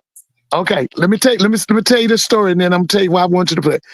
This guy, he had 2 Grammys, and he didn't even have an album. And everybody was talking about him. The black people loved him. The white people loved him. And I want you to put in James Ingram and Patty Austin, and it's any of the duets they got. And just remember, this guy had 2 Grammy Awards, and he didn't even have an album. And then I'm gonna go to bed. I just want put Come to Me. Either one, whatever you want to pick out. It's James Ingram and Patty Austin. But the phenomenal thing is, this guy James Ingram had 2 Grammys, and he didn't even have an album. He didn't have an album of his own. He had 2 Grammys. So pick out one and play it, and then we'll go. And let me tell you this about James Ingram. And a lot of people have forgotten this. When they asked Quincy Jones about the greatest male voices he had heard, he said Ray Charles, Michael Jackson, and then he said James Ingram. Back in time when love was only in my mind, I realized. Now this is about 81. Yeah, this is 81. Don't let it slide. James is now deceased. Patty's still living. There's a special kind of magic in the air. When you Thanks to the production of Quincy Jones. Yeah. Baby, come to me. Let me put my arms around you. This was meant to be. And I'm also glad I found you. Need you every day. Gotta have your love around me, baby. Always stay. Why doesn't this generation like male baritone singers? I don't even really Lord. Spending every time to keep you talking on the line. That's how it was. And all those walks together out in any kind of weather, just because there's a brand new way of looking at your life when you know that love is standing by your side. Yeah, we lost James a few years back. He was 66 when he passed away. Patty's still around. James Ingram was A Secret Garden. Yeah, that was another classic.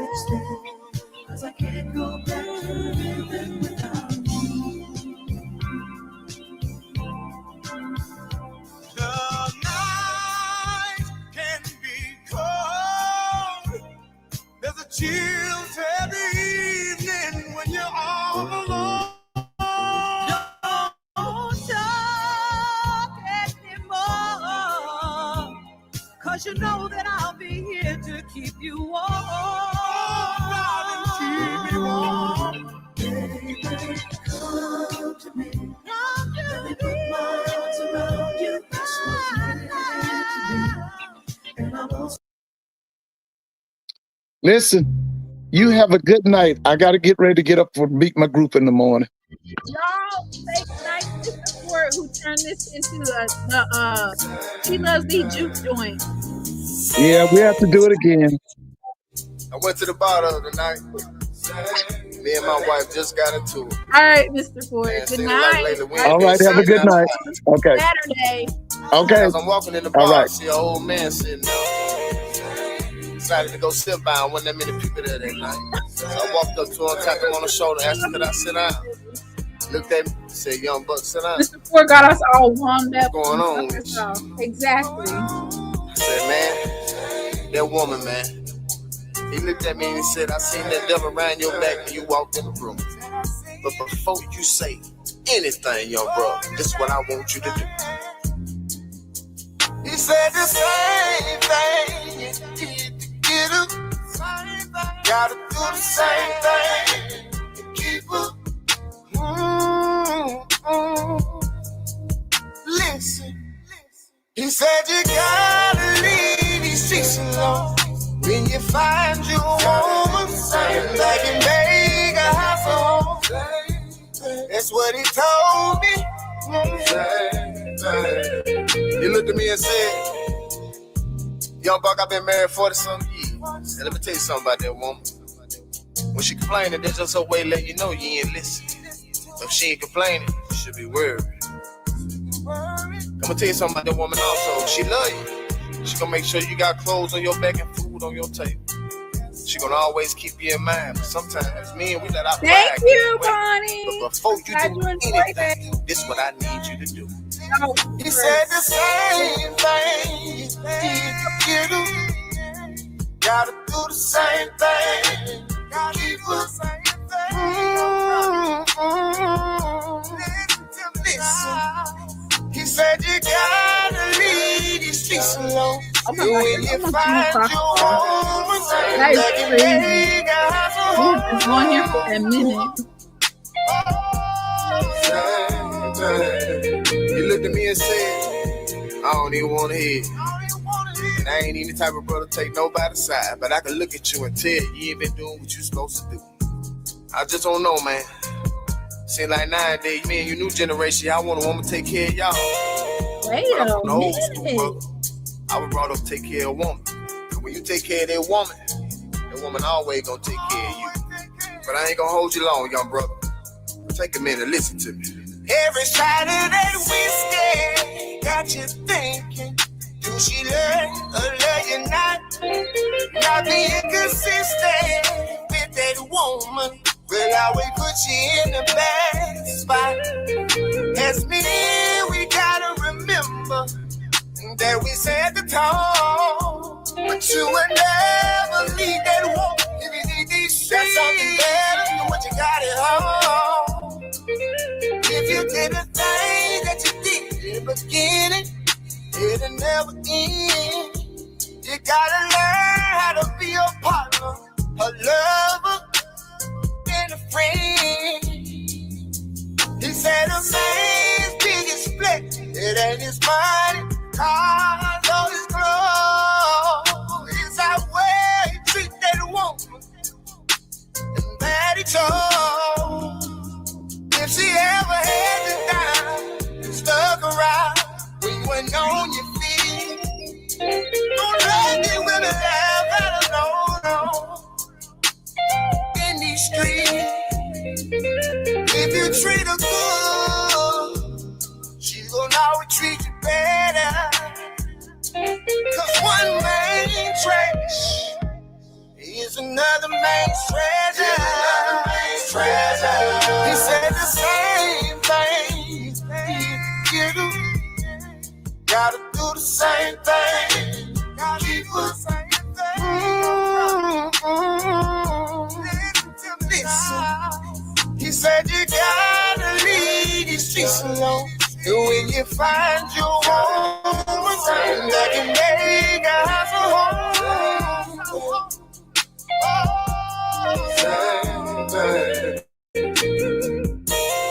He told the bartender, let me go and close my tab because I'm through talking. He looked at me and said, it seems like you're paying attention. So what I want you to do is, go and finish your drink. Took keys to go home to that woman because she waiting on you. That's exactly what I did. Went straight home. Walked in the door.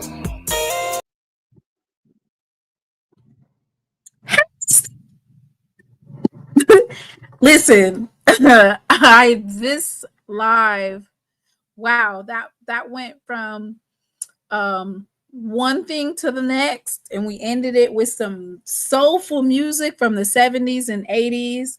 I enjoyed myself tonight. Don't forget to like the stream. I got to do this more often. Lord, those types of lives. The last time that we had a live like that, Whitley, when was that? We had a live like that for New Year's. Cut up. New Year's was similar. And I think New Year's Eve. But anyway, thank you guys so much for tuning in. It was great. More than likely, this live will either be because all of these different songs, Motown, they ain't playing that. So it'll either be a seriously redacted, probably on private, maybe on membership only, but I would have to cut out those songs because those are copywritten songs. Thank you everybody for coming. Once again, if you would like to make a donation to the channel, all of that information can be found on the top of the screen. I appreciate everybody for their super chats. Thank you so much, Riri, Max, Mr. Thornton. God saw beginning and knows end. He must have really been feeling that music. You was really feeling the music tonight. Mr. Barnett, thank you, of course. Did y'all hear that? That was thunder. Miss Tiffany Dawn Sykes, we're always in your corner. Thank you so much for stopping by. Just know that we're always in your corner. And thank you for stopping by. Thank you, everybody. And we will see you guys back here on Saturday night for SWAC Saturday. Everybody have a blessed and safe rest of your week. And peace out.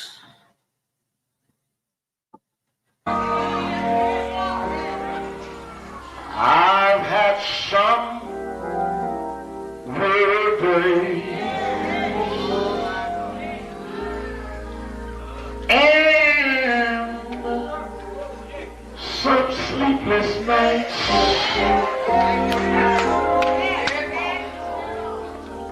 But when I look around, and I think things over, all of my good days outweigh my bad days.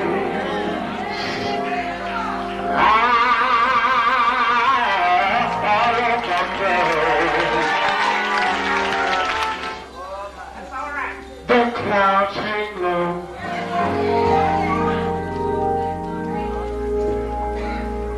I can hardly see the road. I ask the question, Lord. Lord, why so much pain? But He knows what's best for me.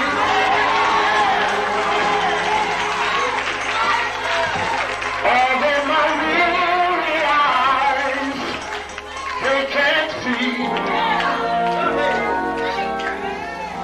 so I'll just say, thank you, Lord.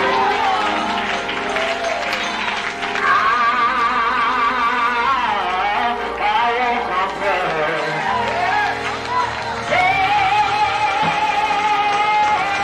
But He is so good to me.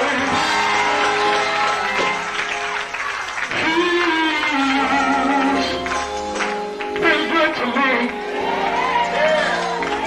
More than this world I could ever be.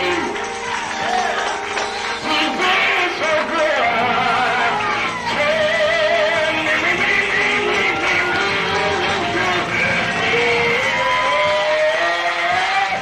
But He knows what's best for me.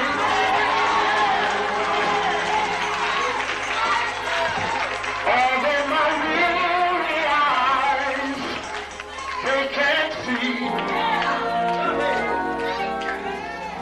so I'll just say